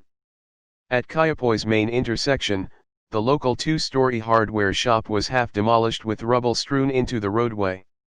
Turning right, they followed instructions from the other woman, Nabman. After a while she announced, perform a U-turn. In 50 meters, stop at destination. Merv and Rita came outside with a warm welcome. Kisses were shared between the women and LP stretched out his left hand to shake, aware that Merv had lost his right arm in an industrial accident. Rita bought out scones and poured tea, hospitality not uncommon in this part of the world. Later, Merv showed LP around their property, viewing the damage caused by the earthquake. Concrete slabs were cracked open like biscuits, oozing out a black gunk from deep below the surface. The lounge room, situated at the front corner of their house, had subsided and could be noticed from the road. 196. LP sympathized with the trouble and danger they found themselves in. Merv had done a great job restoring their home to something that almost resembled what they had before disaster struck. Now they just had to wait for the National Insurance Fund to organize contractors to fix their property. LP borrowed a hammer and pliers to make repairs to the campervan. A sliding drawer had slid right out as they went around a sharp bend at Milford Sound, breaking into pieces. He needed to repair the damage before returning the van. It only took a few minutes and was as good as new. While they were out at the van, LP opened his bar fridge and grabbed 2 cold beers. He handed Merv one, saying, "Cheers. We've made up a relief package of all the food we have to leave behind when we go home. There's a half a carton of beer, fruit, and groceries. We want you to have this." Merv was grateful for the gift, and LP carried the box of goodies into the house and placed it on the kitchen bench. Merv wanted to pay back LP's generosity. He said to his new mate, "Sit down and I'll bring you a top-up." LP dropped himself down into Merv's favorite recliner and asked, "What's that in the soft drink bottle?" Merv twisted the screw cap off and poured what looked like ginger ale into 2 glasses. "What do you think of this?" "It's our local town brew. All I do is walk down into town, hand over a 2-liter plastic bottle, have it filled up, and walk back home again. It's good value at $6.50 a bottle." Merv continued. "Tankers full of beer arrive every week. They have a big hose like the ones for transferring milk to holding tanks." LP felt a sense of déjà vu, remembering how tankers had pulled up outside pubs 36 years ago, doing exactly the same thing. "So how do you buy beer in Queensland?" Merv asked. 197. "Cans, bottles or on tap?" LP replied. "It's delivered in stainless steel kegs by truck. Pity breweries don't implement your system of delivery. It could keep beer prices down." Before leaving, LP showed Merv the photo of him standing on Old Man Peak. Merv, choked up and a little emotional, walked over to a photo hanging on the wall of him, also standing on a mountain ledge overlooking green pastures below, with snow-capped Alps in the distance. It was before his accident. Merv reminisced about his old climbing days. "You guys had it easy. In my day with 2 good arms it would take all day and the next morning to reach some summits. You say it took you 20 minutes. I guess that's progress. Even so, I think if you climbed a mountain the hard way you'd get far more satisfaction." You are probably right. If I had the time to train and bring my fitness level up I could have done it, even with my crook knee. Times have changed, Merv. The pace of life has quickened and you need to seize every opportunity before it disappears. Granted, I'd like to do more, but since the accident I'm limited in what I can achieve, Merv said. Well mate, together we're going to climb a mountain my way, when I'm back in New Zealand next. How about that? That'll be great, can't wait, Merv replied. LP finished his beer and Ingrid put down her cuppa. They thanked their hosts for the hospitality and said to call if there was anything they could do to help, before taking some happy snaps in front of Merv's prize-winning roses on the way out. Their drive back to Christchurch was uneventful, just the usual heavy city traffic. They turned into Backer Vans Depot and joined the queue of vehicles waiting to be 198. Checked over for damage. He hoped his repair job held up to inspection. LP was reluctant to hand back their VW campervan keys. Their 7 days of driving was reminiscent of driving the old Kumbai to Bells Beach in 1973. He'd remember their trip with fond memories of past and present. Their van was checked for damage. They joined another queue, this one for the shuttle bus to the airport for the last leg of their journey. Once they had checked in at the airport, they spent the last of their New Zealand money on duty-free alcohol to take home, leaving just $5 in LP's wallet. Ingrid still had one question to ask of LP: how much did you win on Monkey King? I won't know until I check my phone betting account when we land in Brisbane. 3 hours later, they landed back at Brisbane's International Airport. Collecting their luggage, they walked through customs without being scanned or searched, and exited through the automatic glass doors into Brisbane's humid air. Leaving the airport by cab, they headed for LP's folks' place where he had parked their car. Peak hour traffic was crawling along, made worse by road works at an overpass. You couldn't get a worse combination for chaos. He turned to Ingrid, saying, I forgot how bad Brisbane traffic had become. Traveling 2,200 kilometers on the South Island, they had seen more sheep than cars. Yes, love, you're back to reality now and work tomorrow. They paid the $60 cab fare by credit card and thanked the Kiwi cab driver. He said he had left New Zealand 15 years earlier because the blood-sucking sandflies had driven him crazy. 199. 21. Christmas Day. December 25, 2010. Weeks passed as LP and Ingrid settled back to work. Their holiday became a distant memory, unless they were asked, how was New Zealand? LP had hundreds of photos printed off at the local electrical goods store. He got a good deal on prints at 5 cents each. He showed these to anyone who wanted to hear about their trip. Those fond memories would carry him through to his next holiday break in December. With 6 weeks holidays owing and 4 months long service still to use up, he was planning many more adventures. Since returning from Christchurch, they had only had 3 sunny days. All the others were overcast or raining. He hoped this pattern would change so he could go fishing and crabbing. His thoughts wandered to traveling back over the ditch and repeating their trip. They could head north this time, from Christchurch to Picton and then down the rugged west coast, taking in the breathtaking scenery they'd been told about. February or Easter would be a good time to head back. He would run the idea past Ingrid and see what she thought. Meanwhile, news reports were telling of further aftershocks in Christchurch, rattling the nerves of city folk. 200. More disturbing news from around the world reinforced LP's attitude to natural disasters occurring in Indonesia, Pakistan, Haiti, Chile, Australia, and New Zealand, to name a few. He was forming a point of view that the prophecies of the Bible and the Chinese I Ching, Book of Changes, were merging. Within a short time, they would bring destruction or enlightenment. There was also Nostradamus' secret writings to consider, and the Mayan long count calendar, calculated to end after 5125 years, on the December 21, 2012. The future was looking gloomy.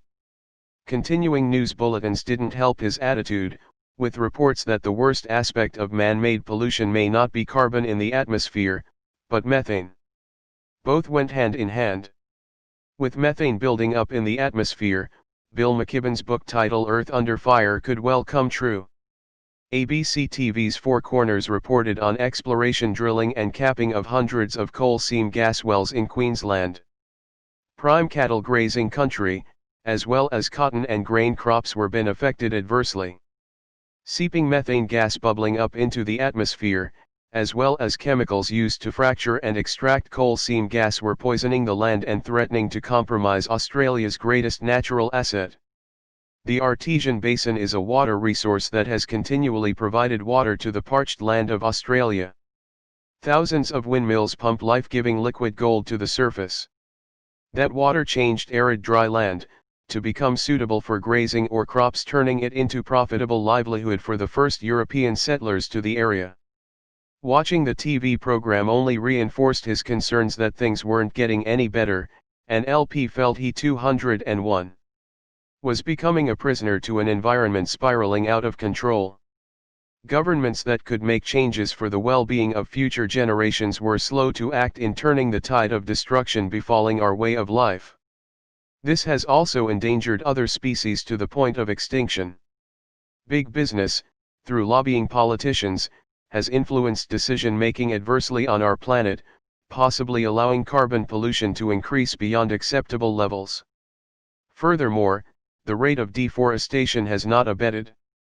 Bloggers highlighting habitat ruination affecting the survival of orangutan populations in Borneo and Sumatra, state that millions of acres of rainforest habitat are cut down each year to make way for palm oil plantations. That rate of logging and burning can only lead to extinction of orangutans in the most horrible way, as witnessed in 1987-1998's uncontrolled burning, which killed nearly 8,000 orangutans. What happened to those creatures may well mirror how things could pan out for mankind, destroying the ancient forests of their dwelling place and thus destroy the planet we know. Those primates are like old coal miners' canaries in underground mines. Save them and we save ourselves. For a species to claim intelligence and rule over its domain, they must also take responsibility to look after and protect that environment and its inhabitants. At stake is our place in the universe as a sustainable biosphere for future generations. The time to take a stand is approaching, where one voice, echoed by billions, will create change. That day is coming, by LP's reckoning. LP was becoming increasingly worried about the natural disasters being reported throughout the world. Now events were happening closer to home. 202.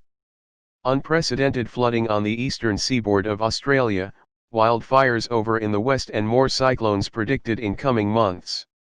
This would keep state emergency services on alert for extreme weather conditions to come. With this foresight, he needed to keep a level head as events unfolded as foretold. To get his mind off things, he opened his unread emails dated Thursday, December 23, 2010.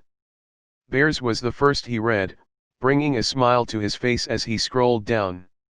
Bear wrote about the stupidity of some politicians, stating what he would do if he could get hold of the buggers that gave the communist government in Vietnam $160 million to build another bridge across the Mekong River. You'd think once bitten twice shy. He reckoned what he'd do is grab hold of the politicians responsible and give them a good shake to see if any intelligence rose to the surface. They should be treated like working dogs, he felt. If they didn't perform, they shouldn't get Tucker and instead get the bullet.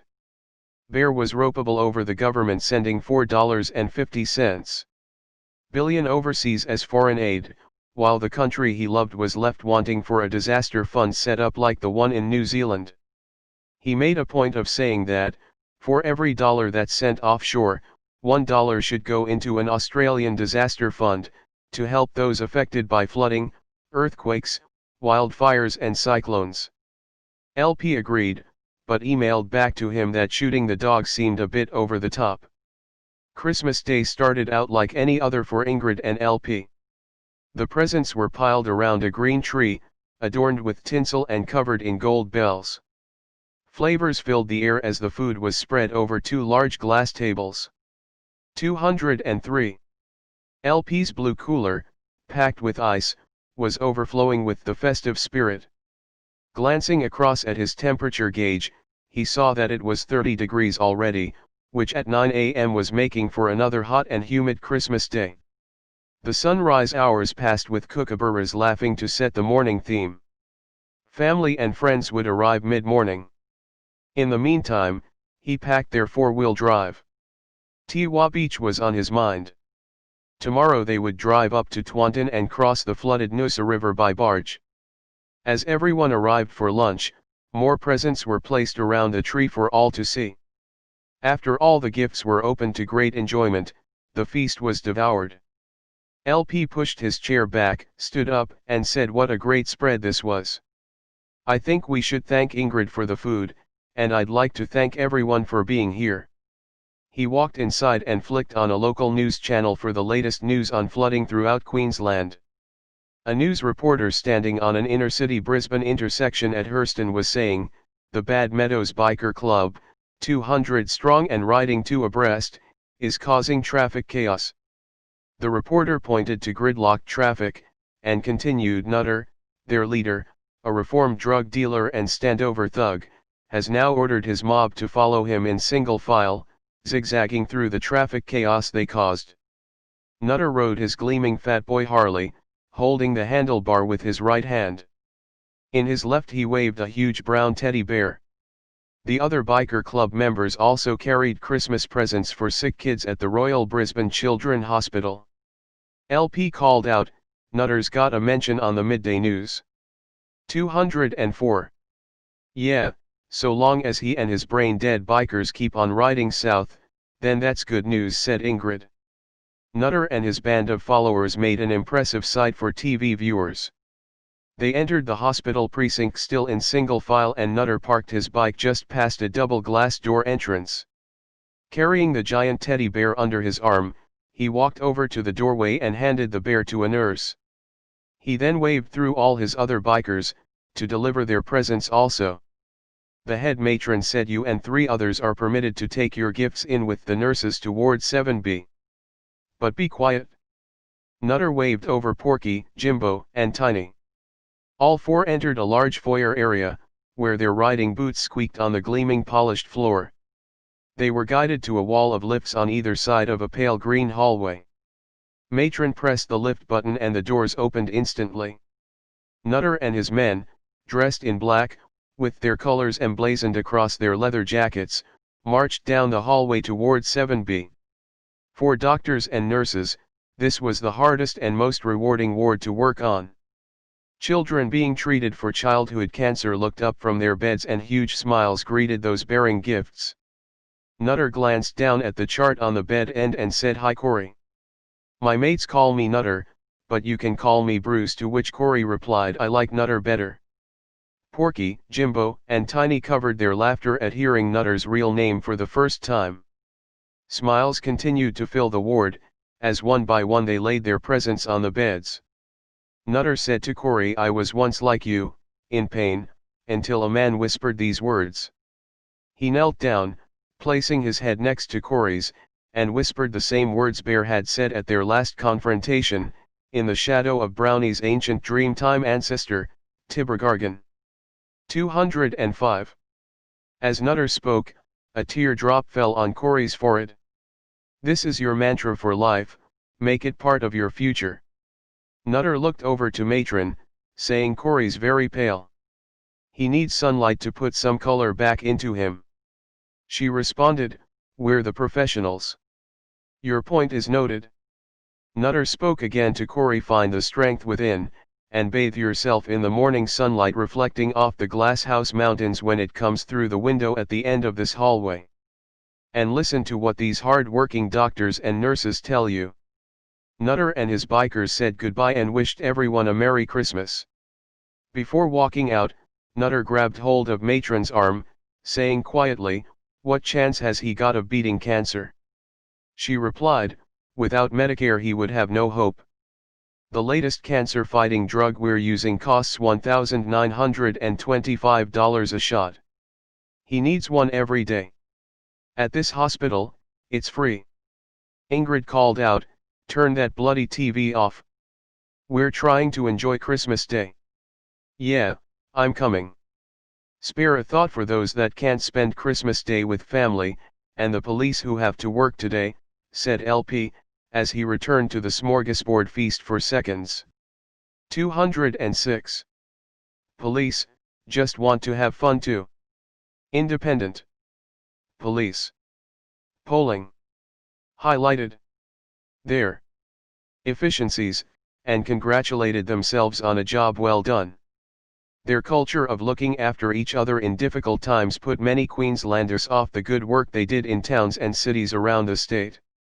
This has created a mentality of them and us which has persisted from the days when police were used to squash anti-war demonstrations and street marches, such as the one against the South African Springboks rugby team playing matches in Brisbane in 1971.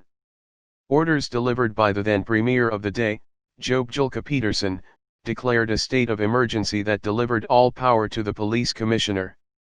That gave newspaper cartoonists plenty to draw about back then. Recently, the ghost of Joe had returned, with police acting badly. One newspaper cartoon depicted two football teams, Morningside versus Wynyam, in police uniforms. The score was 59-72 playing for a side bet. Their prize was to street check two old ladies who stood outside a high barbed wire fence from the game being played. The winner would curry favor with senior police, who were competing to clock up the highest tally of random street checks. Another cartoonist sketched 5 off-duty cops jumping out of a slow-moving van and doing a quick run once around their vehicle, completely starkers, during peak hour traffic. Any civilian carrying on like those fellows would be arrested and charged immediately. Not so in this case. Senior police waited on a report before action could be taken or charges laid. 207. Officers were sketched wearing one glove, knee pads, a bucket hat and, for the ladies, a short tie.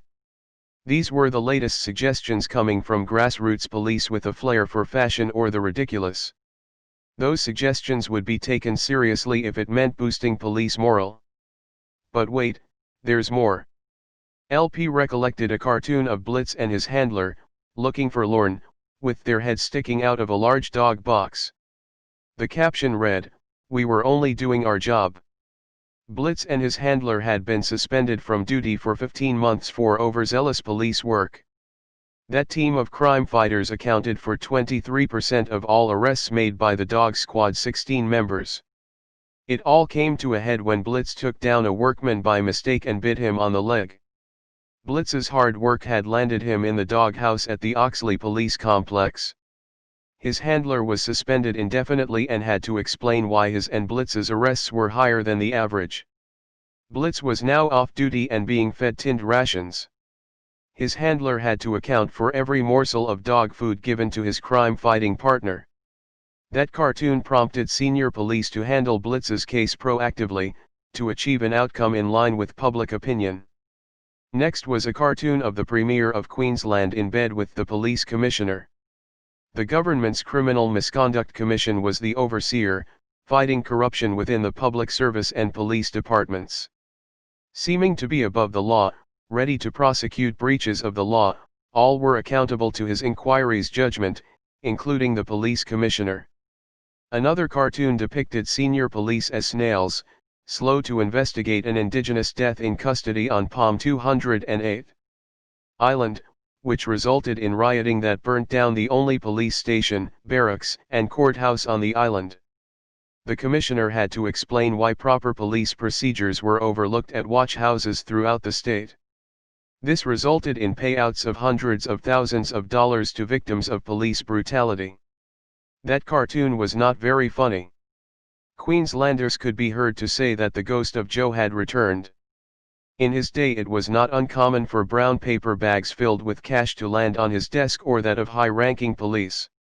In return, they would turn a blind eye to illegal activity. It just seemed normal at the time. That's how they did business in Queensland. Even with bad press, the police had the full support of the government of the day and the commissioner retained his position, no matter what the CMC signed off on. He felt confident, from internal polling, that 63% of Queenslanders were happy with his boys and girls in blue. That could also mean that more than a third of Queenslanders had a not-so-pleasant experience with his police force, which would not improve their public image. Tony Fitzgerald echoed those views also, saying the culture of the past has returned since I headed the Royal Commission into Police Corruption in Queensland in 1987. These views, of a southerner from over the border, were not welcome in Queensland. His comments were quickly rebuffed by the Premier in support of her police force. Those cartoons jogged LP's memory of how small local football clubs raised money for the upkeep of their fields and clubhouses back in the early 70s. Cops would turn a blind eye to some illegal activities in return for a jug of beer or the odd carton which came their way. That knowledge came in handy one particular time at an Aussie rules football club trying to raise cash to support 209. Their players. Club organizers put on an invite-only night for blokes. A lady with the stage name Lana would be performing her highly publicized routine, while the audience enjoyed beer and prawns. The stage act that everyone paid money to see was banned in Queensland, being classed as lurid. If Vice Squad officers knew where she was performing, they would raid the venue, arrest her and everybody else. Although the legal age limit for alcohol was 21 at the time, that didn't faze bar staff serving any young bloke that placed their money on the bar mat. LP asked Donnie, "What's the chances of being raided?" To which he replied, "None, look over there." Two coppers were standing at the bar's back door, being handed jugs of beer with glasses. "Stick your head out of that window and tell me what you see," said Donnie. LP looked out into the darkness to see two police vehicles in the streetlights, blocking Wilston Grange Football Club gate entrance. The two officers walked over to join their fellow constables for a few drinks while still on duty. It looked like no one was coming in or out until the performance was over. "I see what you mean. If they were arresting anyone tonight, they should arrest themselves first," LP replied. LP turned around as loud music signaled the beginning of the performance.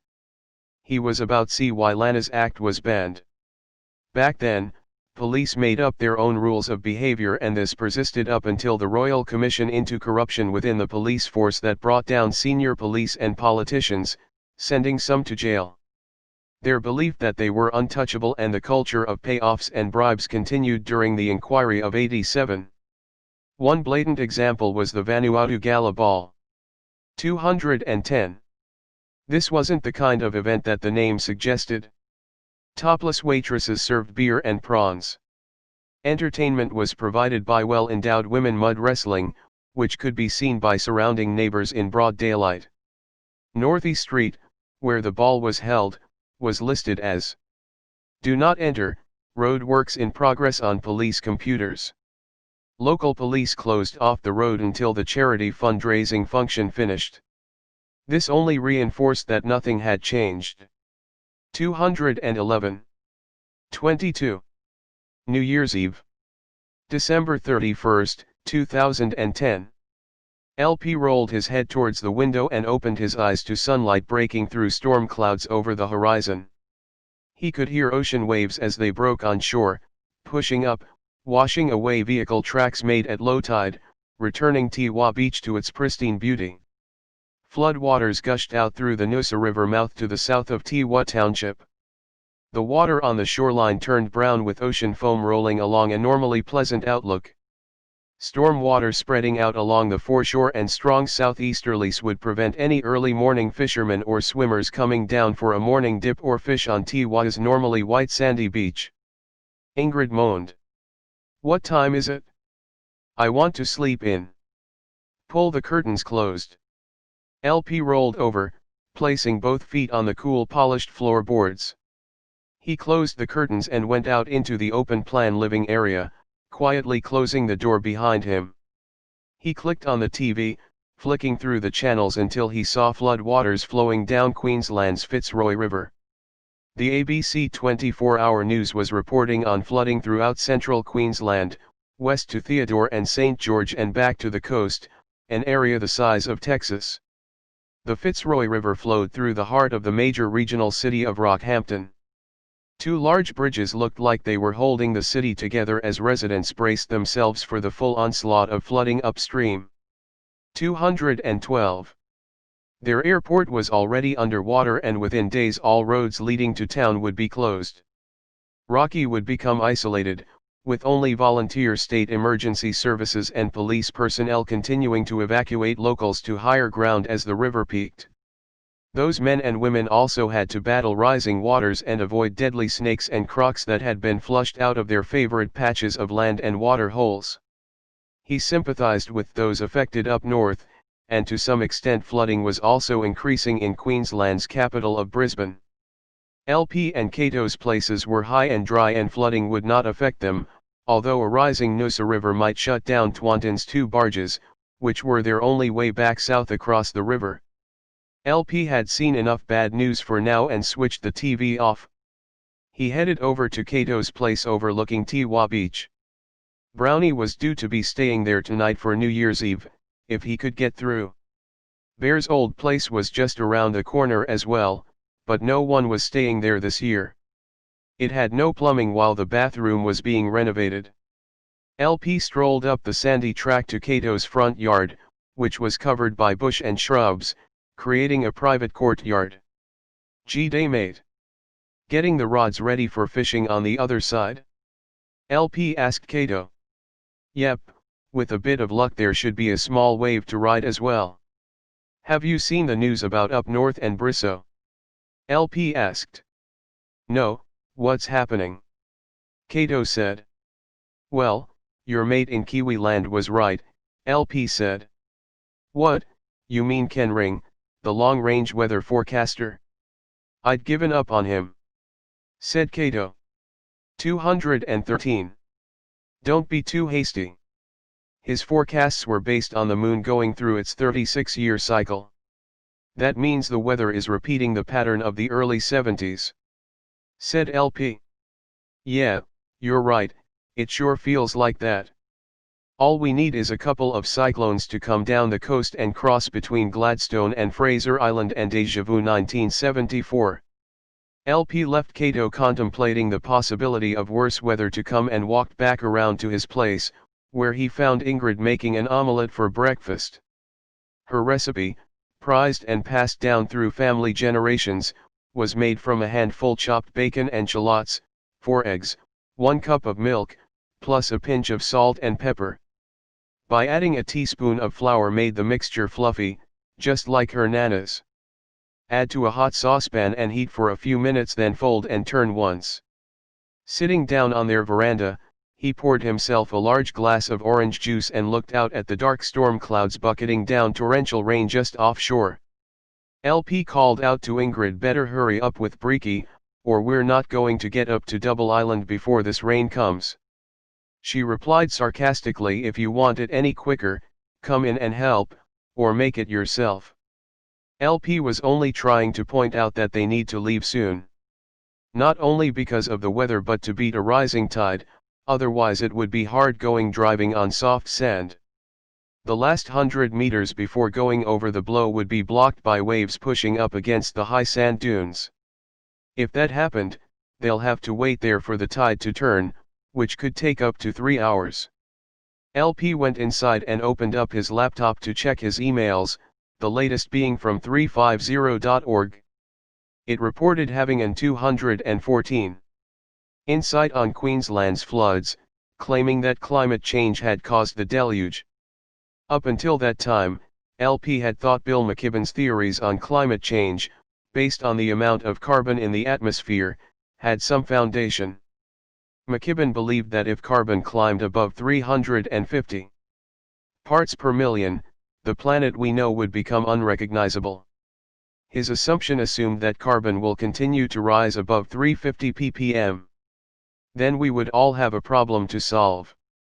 Current carbon pollution measures at nearly 400 ppm and continues to climb higher. However, LP was now questioning the validity of McKibben's theory. Natural disasters throughout the world were being linked with climate change without any independent scientific evidence to validate their data. If they bothered to check flood records on the Brisbane River for the past 180 years, they would have seen that 9 major floods had occurred in that time. On average then, severe flooding could be expected in the Brisbane catchment area, once in every 20 years. LP wouldn't call it climate change, but a climate pattern already understood by Australian scientists. Australia's climate cycle is said to go through a 100-year more dry than wet and wetter than dry centuries. This fact has been proven correct by core samples from the Great Barrier Reef. If McKibben's bloggers wanted to blame flooding in Queensland on climate change, then they might as well blame the government for the downpour. Since 2007, the government had paid a consultant $7.60 million to facilitate cloud seeding over Brisbane's two main dams, Wivenhoe and Somerset. After cloud seeding started, the heavens opened up and seasonal rain returned. By the end of 2010, all southeast Queensland dams were overflowing. 215. The question could be asked, did the Queensland government cause Brisbane's biggest flooding since 1974? Closing his laptop, they ate breakfast, then LP and Ingrid wasted little time in organising food and cold drinks for lunch. They packed them into LP's big blue cooler box with a bag of ice. LP drove down a sandy track and out onto the beach. 35 minutes later they could see the blow ahead, as waves washed against the sand dunes. "You're too late. You won't make it through, those waves are coming in," Ingrid said in a cautious tone. "You're not gonna make it?" LP planted his foot hard on the accelerator, changing from first to second gear in four-wheel drive. He ran the gauntlet and won with seconds to spare. Turning hard left, he continued up and over the sand dunes. Ingrid gripped the dashboard, bouncing up and down as LP's four-wheel drive hit ruts in the sand tracks. Double Island was a mystery destination.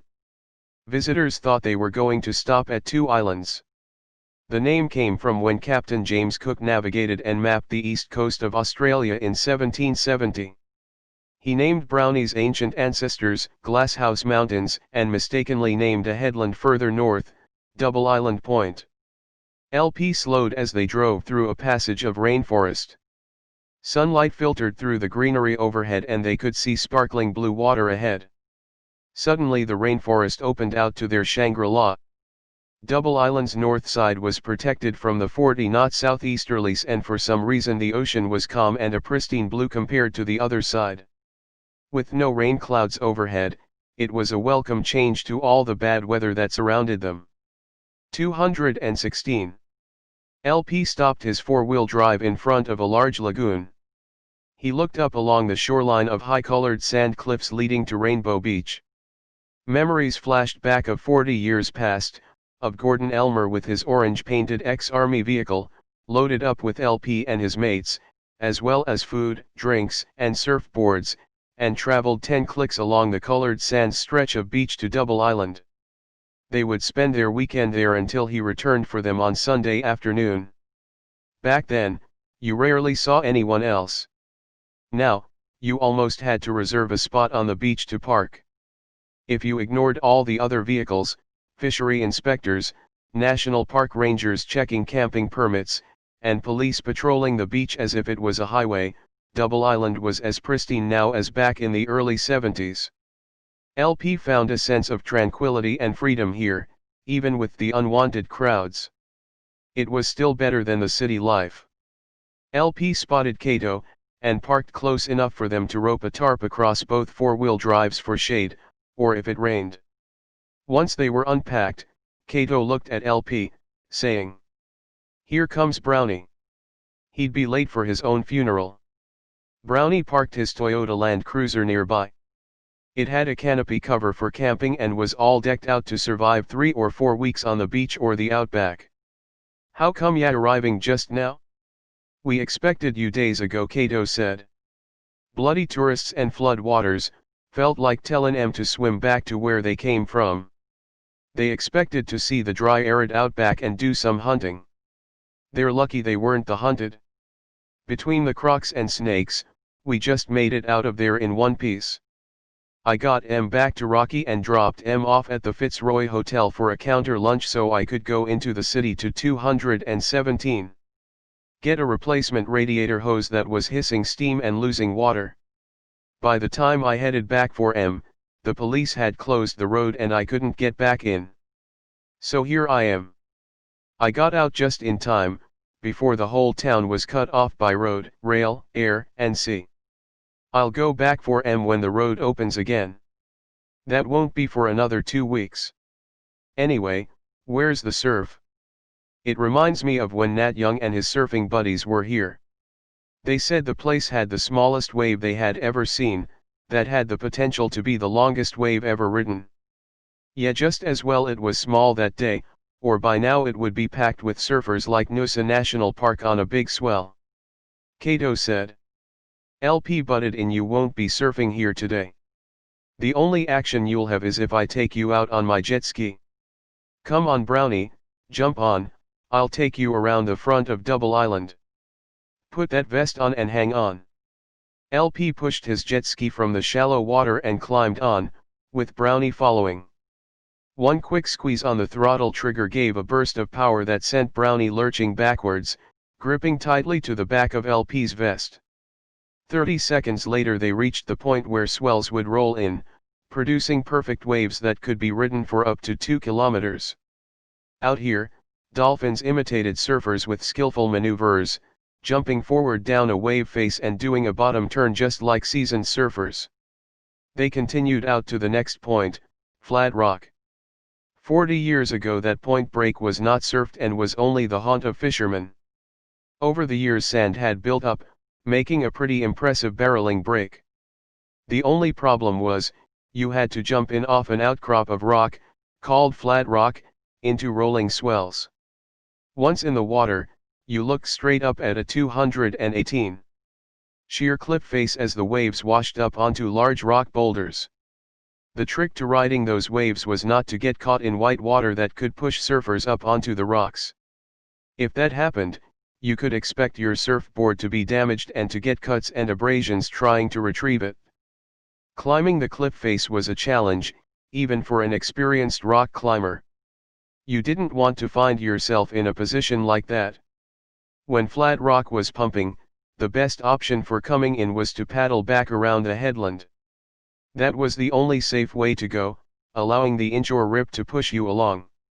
Eventually you would reach a sandy cove and could leave the water, looking like you knew what you were doing. Suddenly, a noise overhead broke through Double Island Point's tranquility. They looked up as rotor blades blasted a path around a jagged headland. Someone in the helicopter was indicating head to shore. LP acknowledged their instruction, waving back with his left hand. They couldn't tell if it was fisheries, national parks, or police, but followed the helicopter as it landed. Sand pushed up and away, swirling like a sandstorm, as the big red and white helicopter maneuvered into land. LP slowed to 6 knots as he beached his ski. Brownie jumped off first and started walking towards an expected confrontation with whichever government agency they were. LP was still pulling his jet ski further onto dry sand, with his back turned. He had a nightmare thought, that it could be Jack Herbert's inn. He glanced over his left shoulder as a familiar voice bellowed out, "G'day ya bastards, bet you didn't expect to see me here." Brownie shouted over the whirling rotors, "Bear, you sure know how to make your presence felt." 219. Well, I had no choice. The flood waters have cut all the roads from the airport to here.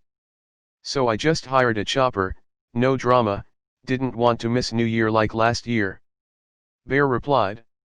Huh, Kato's sure gonna be surprised, he reckoned you were too tied up in Sydney to get up here. Brownie said. LP opened up the front compartment of the jet ski and grabbed another life jacket. He handed it to Bear and said. Climb on, there's room for 3. Let's go. Bear signaled thumbs up to his chopper pilot and swirling blades churned up sand as the helicopter turned sharply, disappearing out of sight around a headland. They headed back down to camp, and with the turning tide LP drove his jet ski as far up the sand as possible. He reversed his 4x and put his ski onto a weather-beaten trailer, ready for the run back over the blow, down the beach and back to their house. Bear helped Kato untie the ropes holding the tarp up, then rolled it up and packed it away for another day. Bear climbed into Kato's 4x and all 3 vehicles drove in convoy back along the beach to their holiday houses. Bear asked, was there anything special happening for New Year?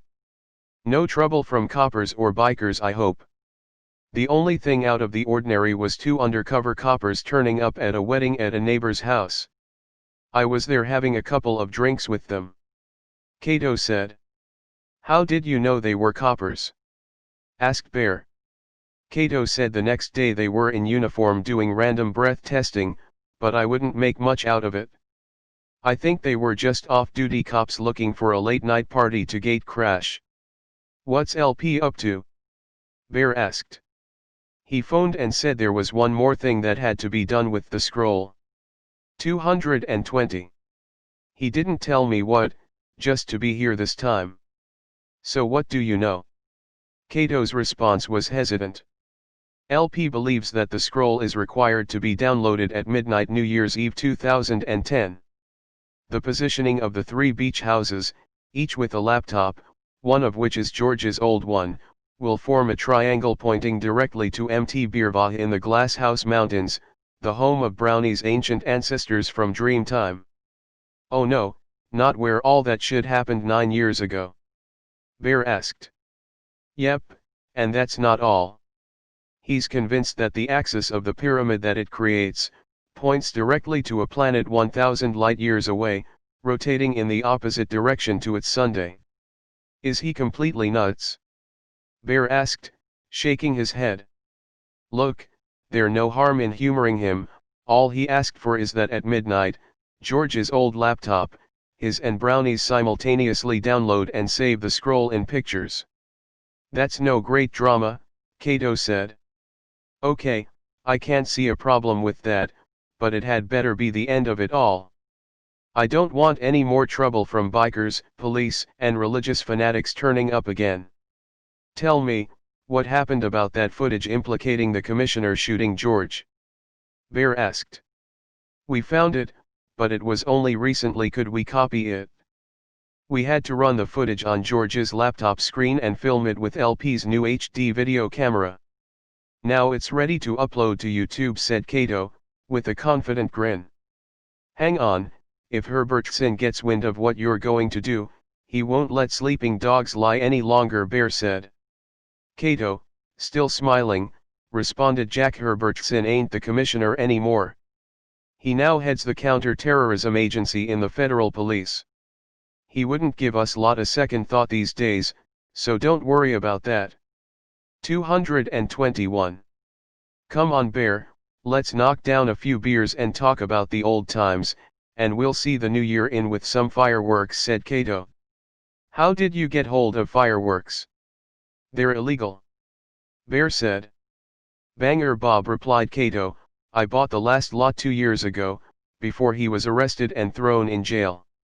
I've still got a couple of mortars left from last New Year's Eve that should be pretty spectacular.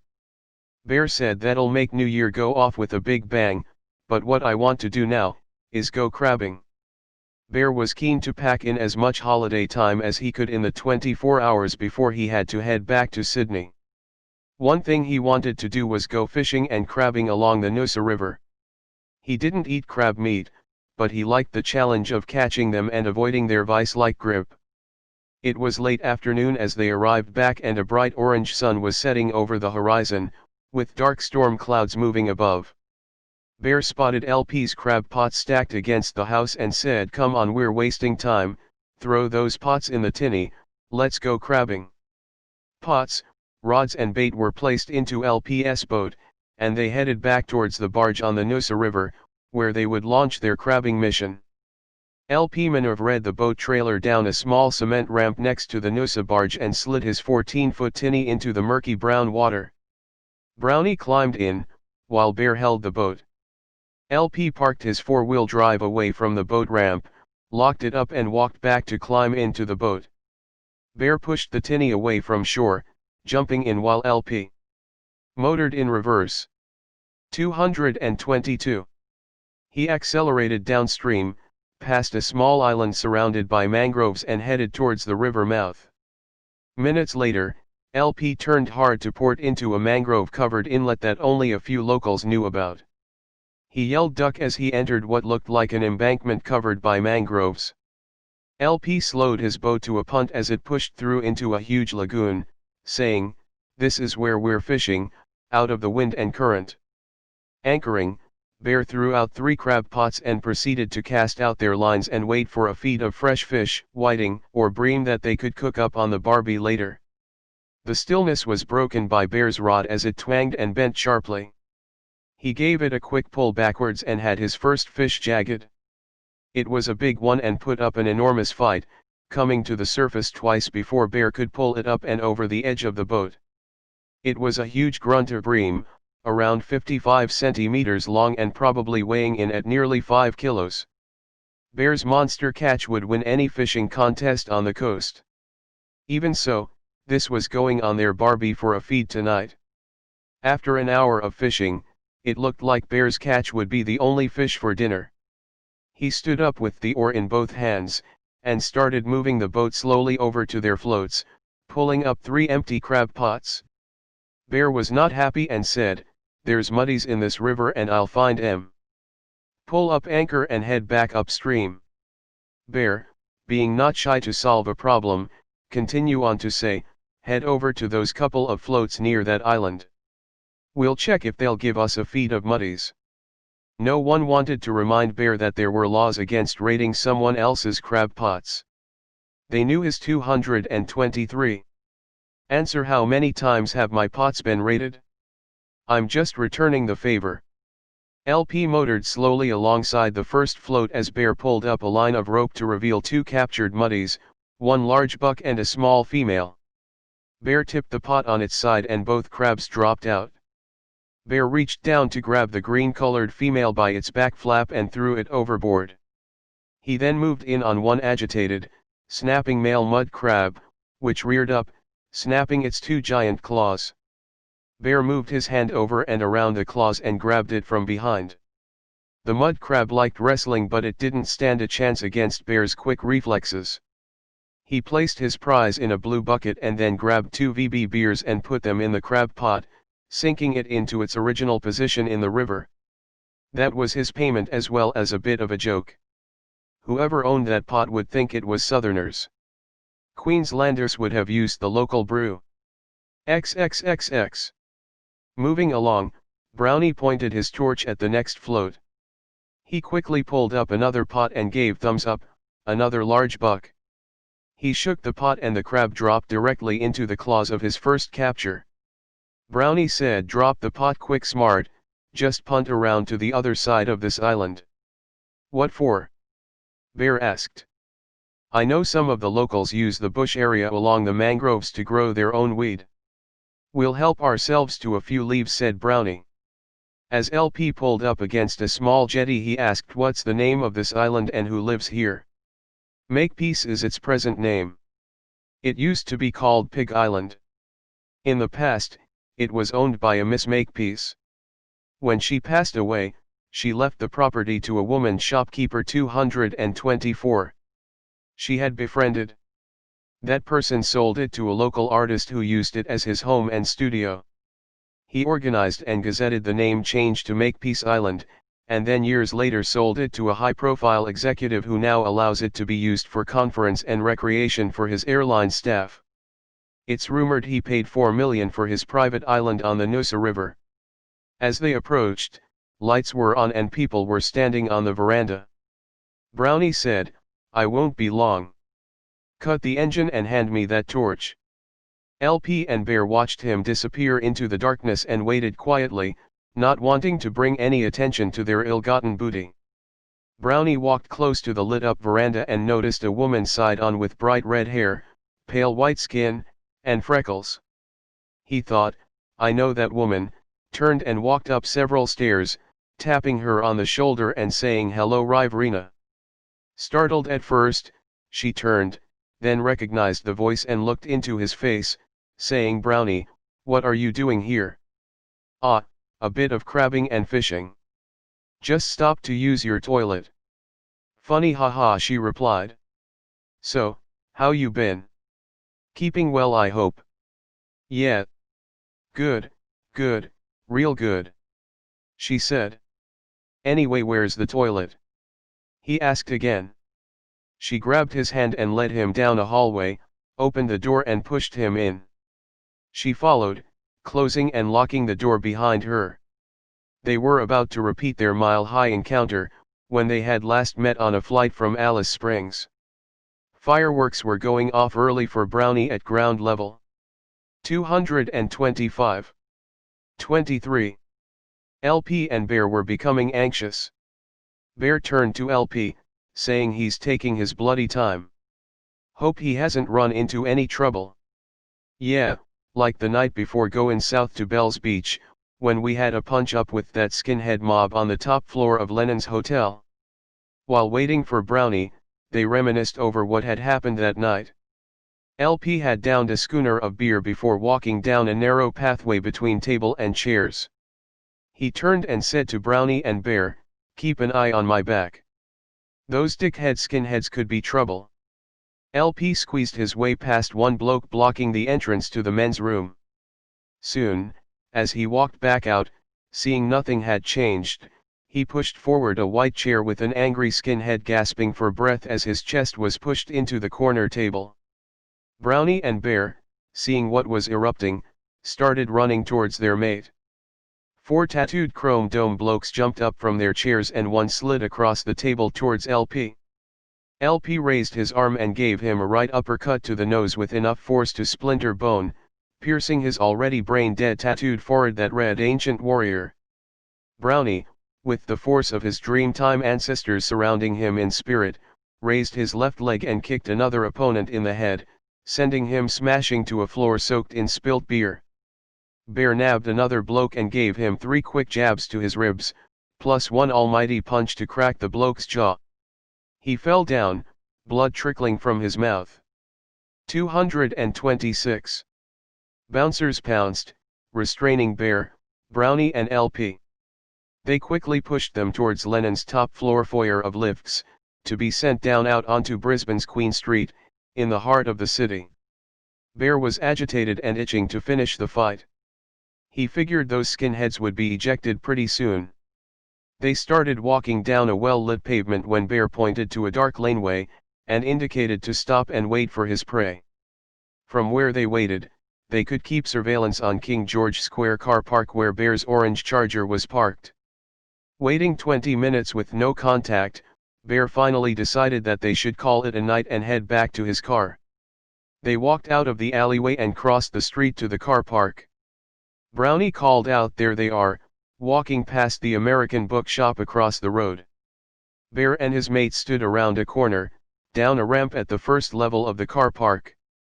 The ramp spiraled down 7 levels with no other vehicle exit. 4 bloodied skinheads entered the heavily lit car park as Bear jumped out in front of them, screaming out, "Okay. Bastards, I'm gonna show what a modern warrior would do to you arseholes." Like cornered animals, they stood motionless. Bear started poking their mob leader in his chest to get a response. He didn't want to throw the first punch, instead, raising both arms, then, like a giant grizzly bear, he shredded and ripped the shirt off his prey. At that moment, laughter could be heard at the car park entrance. 2 constables stood watching what was happening. LP and Brownie had also spotted the police entering the King George Square underground car park. 227.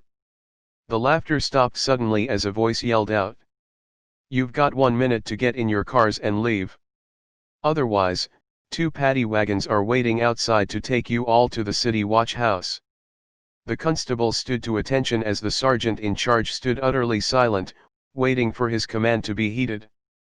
Bear looked over to LP and Brownie, saying that's a reasonable request. They got into Bear's V8 Charger, giving a couple of revs that echoed down throughout the car park. With wheels screeching and smoking they drove out onto Adelaide Street. LP said, "Look over there." Sarg wasn't bluffing. 2 paddy wagons were indeed awaiting them. Bear said, "That's a good story, I like that one.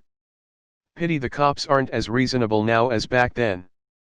These days they'd book ya or throw you in jail over almost anything." Several minutes later Brownie returned, with a 2-meter-high marijuana plant covered in flower heads. He had literally pulled it, roots and all, out of the ground. "What took you so long?" Bear asked. "It was a little cramped where I ended up. Took a wrong turn, but it's all okay now. Let's get out of here." He replied. They motored back the way they had come. LP had placed the plant under the boat's flooring. If they were stopped by fisheries or water police and the plant was found, they'd be in the lockup for New Year's Eve. They arrived back at the boat ramp under cover of darkness. LP climbed out, ran across to his vehicle and backed it over to retrieve his boat. Bear opened the front passenger door and climbed in. Brownie sat in the back seat, keeping an eye on the boat as it was pulled from the water. 228. Brownie asked LP about last New Year's Eve. Have you figured out what was meant by saying that ice would cover the land for 30 days? LP replied, my interpretation is that it had something to do with a severe winter in the northern hemisphere. Major blackouts would follow throughout the north for up to 30 days. Even so, it could be something else. What do you mean? Brownie asked anxiously. If what happened in 1859 is repeated, that would be a worst-case scenario. The fact is, a solar flare that occurred in the late 60s has decayed back into the sun. Like a lava lamp bubble rising to become another solar flare, the second largest ever recorded. In the past, that occurrence would not have raised an eyebrow. However, now that we are dependent on satellite communications and power generation, things have changed. If they were knocked out, planes and ships could not navigate. Mobile phones, computers and the like would fail. Cities of the world would come to a standstill. Panic would set in, as police and emergency services try to restore order. Brownie looked shocked, shaking his head in disbelief. He said, what can be done? LP replied hopefully, the power grids have been upgraded. New circuit breakers needed to be installed in old transformers. That's the weak link that needed to be fixed. Brownie said, I'll go back to the mountain and ask for help from my Dreamtime ancestors. Wishful thinking there, Brownie. That worked once, but you had help on the mountain that day, LP said. 10 minutes later, they were back at LP's house cleaning up their catch. Bear walked over to an outdoor bench to scale and gut his monster fish. Brownie lent a hand, taking the bucket of mud crabs over to the bench where Bear was. He turned the bucket on its 229 side, revealing 2 claw-snapping mud crabs rearing up.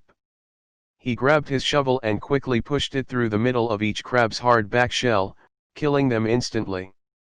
This was how he prepared crab for cooking. Brownie considered it far more humane than boiling them alive. LP had water boiling on the stove upstairs and Brownie placed 4 cleaned pieces of crab into the boiling salt water.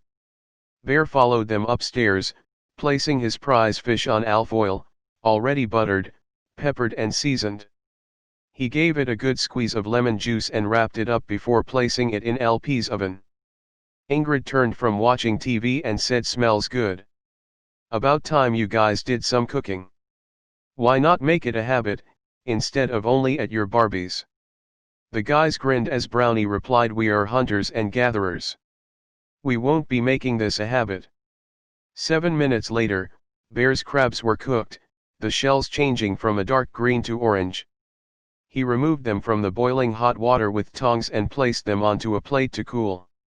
Bear grabbed 3 kolgies from the top shelf of the fridge, twisting the tops off and handing them around. After knocking down a stubby each, Bear opened the oven. As he removed his prize catch, an aroma filled the air, with flavors that made everyone's mouths water. He placed his grunter bream and the mud crab pieces on the outdoor table. Like vultures the guys swooped, devouring everything in sight. As they stood around the table, Bear said, anyway, where's Mason? I thought he'd be here. LP replied, no, I spoke to him on the phone this morning. His night shift staff, and their fellow Masonic brethren, wanted him to celebrate New Year together, so he won't be here. Even if he wanted to, flood waters would stop 230 him from making it up to us. I explained to him what needed to be done at midnight, and he agreed to be ready to download. You know, I went back to New Zealand 6 weeks ago. Yeah, and? Bear said. Well, it's been 36 years since I was last there. An old photo of me taken back then, standing on a mountain looking pensive, got me stirred up to head back over the ditch and have another photo taken again in the same position. Back in August, Virgin Airlines offered internet flight tickets that were less than the cost of taxes, so I booked 2 return flights to Christchurch for a 7-day holiday. On the second last day, we drove to a helicopter pad, and Blair, our pilot, took us up the mountain. The reason was to take another photo in the same position, looking into same direction, bit of an ego thing, I figured. Not long after returning from Christchurch, I realized there was one more thing to do with the scroll to complete the sequence. That was to download and save. LP, said Bear, now understanding what LP wanted to do, weighed up the situation and asked himself a question. Was the triangular configuration coincidence or design? Bear wasn't taking any chances. He planned that, after the download, he would fire off Cato's last batch of fireworks. Those mortars should light up the night sky. He got a kick out of blowing up things. 231. Everything was now in place for midnight. Brownie, LP, and Cato's family and friends were arriving to celebrate the old year and welcome the new year in. While everyone was arriving, Bear slipped out the back and down to his house to check on the bathroom renovation. He also wanted to visit his gun safe that was hidden behind a wall in the built-in wardrobe. He walked up 3 steps onto a wide-open veranda and went through to the bedroom. He opened a large wardrobe door and removed a back wall panel to reveal the gun safe. Bear took out his licensed pistol and shotgun. He carried both weapons for hunting and protection when riding his bush bike 232 on outback properties, and had modified and shortened the barrel of the shotgun, finding it safer. Placing the pistol in the back of his red board shorts under his jacket, he wrapped his shotgun in a towel and started walking back to LP's holiday house. Bear slipped up the stairs and quietly down the hallway to the main bedroom. He placed both weapons under LP's bed and rejoined the celebrations by opening LP's cooler and pulling out a 6-pack of Colgies to hand them around. Over laughter, talking, and the beach house jukebox blaring out Jimmy Barnes's gravelly voice, Bear picked up on a noise that was out of place. It sounded like a helicopter overhead. Outside, looking out over the balcony, he saw nothing unusual, only low-lying dark storm clouds. He turned and walked inside, past the jukebox pounding out lyrics. Suddenly over the blaring music there was a loud bang as glass shattered downstairs. He looked down the stairwell to see several men dressed in black wearing balaclavas and carrying weapons. In single file, they started cautiously moving up the stairs unannounced. Without thinking, Bear's survival instincts kicked in. He took 3 quick steps, grabbed hold of the jukebox and pulled it across to the stairs. He raised his left leg and gave the jukebox an almighty boot, sending it catapulting down over their New Year's Eve party gate crashers. If he were bowling, he would have marked himself down for a strike and scored maximum points. As Bear turned, he saw that those on the balcony had been unaware of what was happening inside until the jukebox music stopped. He yelled out, "We've got trouble, be prepared." As confident as ever, he took 5 quick steps back to LP's bedroom, then knelt down as though praying. Reaching down and pulling out his shotgun from under LP's bed, he unrolled it from the towel, holding it with his right 233 hand, and with his left arm grabbed his pistol. He pushed it down the back of his board shorts, then walked back out to a crowded balcony to silence. Laughter, talking and music had stopped. All eyes were fixed on what Bear was holding. He yelled out, "Everybody inside? Brownie, out the back door now. Get down to Cato's place for the download." LP quickly asked, "What about George's laptop?" Bear replied with urgency in his voice. "Forget about his old laptop, it won't work. The reception drops out too often down there." Out of the darkness, 4 ropes dropped from above, followed by armed black-clad men, faces hidden by balaclavas. Bear didn't hesitate, shouting out, "Take this, you bastards!" He discharged each barrel and reloaded at lightning speed. As 4 sets of eyes looked down, their ropes snapped, sending them plummeting into the thorned rose bushes below. Not knowing where, or how high, the helicopter was, Bear picked up one of Cato's mortars that was to be part of the midnight fireworks. He placed it in the firing cylinder, angled between 2 handrails and lit the fuse. With a sizzle and a bang, exploding fireworks broke through the low cloud in a show that a pyrotechnic would be proud of. The light revealed a chopper positioned above LP's holiday house. Bear was about to pick up his shotgun and give the pilot a warning blast.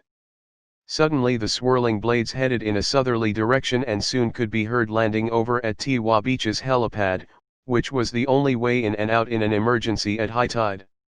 Jack Herbertson had orchestrated this clandestine unsanctioned mission for his own personal benefit, now he had to call it off.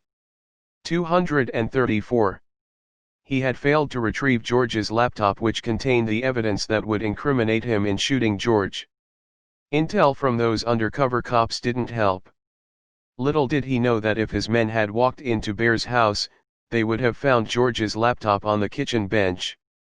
Jack's men were instructed to pull back to the helipad for evacuation, and were told to destroy the logbooks of their mission. There was to be no record of this incident. Everyone suddenly turned their attention to the radio. 10, 9, 8, 7, 6. The countdown had started. LP was ready to press enter and save the scroll. 5, 4, 3, 2, 1. He pressed enter and then said, "Let's not forget 0. Without 1 and 0 this could not happen." Voices yelled out, "Happy New Year, Happy New Year." Brownie, who had earlier stripped his stolen plant, had the leaves and heads drying in Cato's oven. He removed them after downloading the scroll as instructed by LP. He used 6 Raleigh papers to make up a giant joint with cut-up leaves, heads, and resin, making it a potent reefer. 1 puff would get anyone stoned. He walked back up to the others and showed LP and Bear what he wanted to share. Bear grabbed the joint from Brownie's hand, stuck it between his lips and lit it, taking a deep puff before handing it around. LP suddenly said, "I think I just saw George at your place, Bear. You're seeing things again. You can't see my place from here. It's the joint, mate. It's good shit." "I think I saw something too," Brownie said in agreement. 235. "Right, I'm going to finish this, and we're going down to my place to check out what's happening down there," Bear said. All 3 walked along a sandy track to Bear's old beach house, laughing over nothing along the way. They looked around for any sign of movement, before walking up 3 stairs and entering the kitchen. Looking over to George's laptop on the bench, they saw the scroll saved as a screensaver.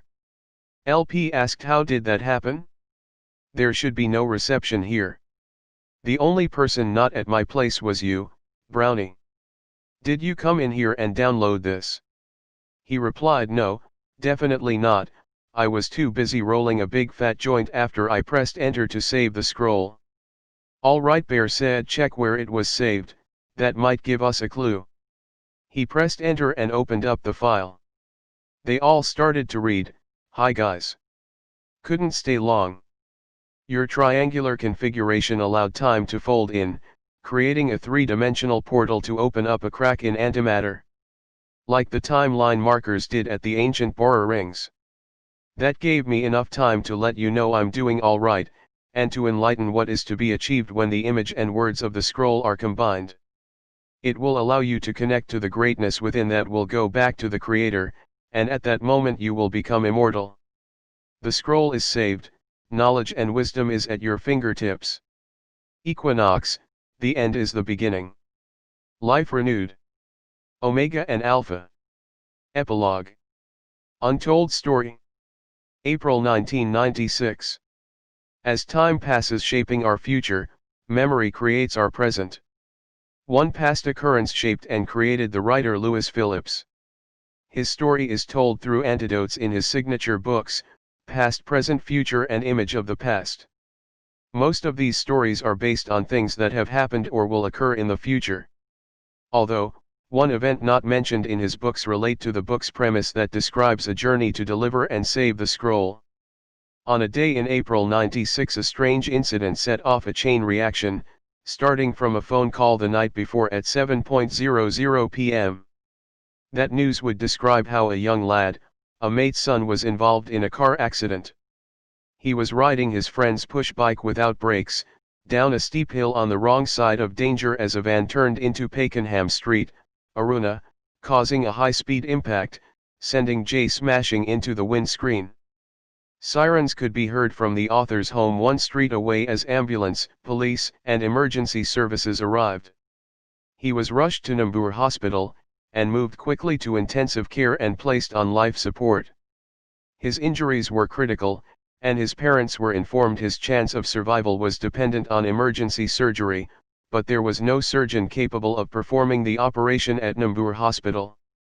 His injuries were such that he could not be moved to Brisbane's major hospital, Royal Brisbane. That day, the author, while staying overnight on a business trip into Toowoomba, continued to receive news of Jay's 240 condition. Through a restless night's sleep, the author's thoughts were positive that a strong young lad could beat the odds. He knew he was in good hands with doctors doing all they could for him. A phone call in the morning informed him that Jay would undergo a major operation, if successful, could save his young life. The author, known in business and with his customers as Phil the Calendar Man, would finish seeing his clients in Toowoomba, then drive 2.5 hours over to the Sunshine Coast north of Brisbane past the Glasshouse Mountains. By late afternoon, he was ready to drive back home, first heading west, and then northwest, followed by a sharp right-hand turn at Yarraman. That was Phil's shortcut home to the coast. Even though Toowoomba was the largest inland city in Queensland, perched high on the range, positioned on red soil, and on an extinct volcanic crater. From the suburb highlands, you could see the range road leading east to the coast, and was the route most travellers followed to travel across west or east. But he headed west, turning right to Kingsthorpe and on to Goombungie, then a left turn to Quinalo, Maclagan and Kuiar. He continued his last leg of winding roads and steep descent from the mountain range left, in the distance. His thoughts wandered of Jay while concentrating on driving and hope of a good recovery from his injuries. One more dip in the road, then it was almost a straight road to Yarraman. The only intersection coming up was 1 minute away. With thoughts of Jay, tears welled up. At that time, he thought of old school days, when it was said that God is omnipotent, omnipresent, and something else. Those teachings were long forgotten and ignored as church dogma. He then started to whisper a few words, "May the healing spirit of God rest upon you." Visualizing Jay on his hospital bed, that's all he could do. However, something unexpected was about to happen as he drove towards the intersection he had passed many times before without incident. A red sedan was now speeding into the junction from left field. Drivers on the main road had right-of-way. Furthermore, there was a give-way sign, should there be any 241. Confusion. With blurred vision, thinking of Jay and one moment to impact, he braked, allowing a speeding sedan to just pass without crashing. A few choice words were said. Then he started to focus on what was more important, to keep Jay in his thoughts, and continued whispering those words. Now settled after such a close call, he was ready to pass, but then he noticed what the number plate read, J16. His thoughts were, this could be an omen. If I overtake and leave the sign behind, would I be abandoning Jay? Now, was this convergence creating something that could not be comprehended? So he decided to follow and not overtake, and keep repeating the words whispered over and over again until the vehicle turned or stopped. Neither happened. Approaching the town of Yarraman, the vehicle continued as he turned right to the coast. On arriving back home, he explained what happened on the road to Yarraman to his wife, Betty. He then asked one question: how old is Jay? To which she answered, 15. Well, Phil said, he'll make it to his 16th birthday. Laying down, Phil explained to her what had happened, and that's when the image was seen within the painting now called the scroll. The words now part of the scroll was expanded over time. He settled on the final words of the mantra based on number 23, 23 letters in the first line, 23 words in total. Readers may think that there are errors in typing, but the zeros are there for a purpose that relates to the author's books. They called in on Jay in the hospital a few days later. He was in good spirits sitting up in bed and greeted them with a smile. As with everyone who has an operation, they like to show their battle scars. Jay was no exception. His wound looked like it was almost healed without infection. Considering the chain of events that resulted in Jay's recovery, that is, paramedics being first on the scene, and having a top surgeon flown by helicopter from Royal Brisbane to Nambour Hospital. Without that helicopter flight, Jay's chances for survival may well have been a different story. Thanks should be given for our Hospital 242 system, not perfect, but when put to the test Australia's free healthcare for all went beyond the call of duty. God bless the surgeons and nurses. And he thanks God for a guiding hand in Jay's recovery. All things are linked together. Through cause and effect. There is no such thing as an accident. Svami Prajananpad.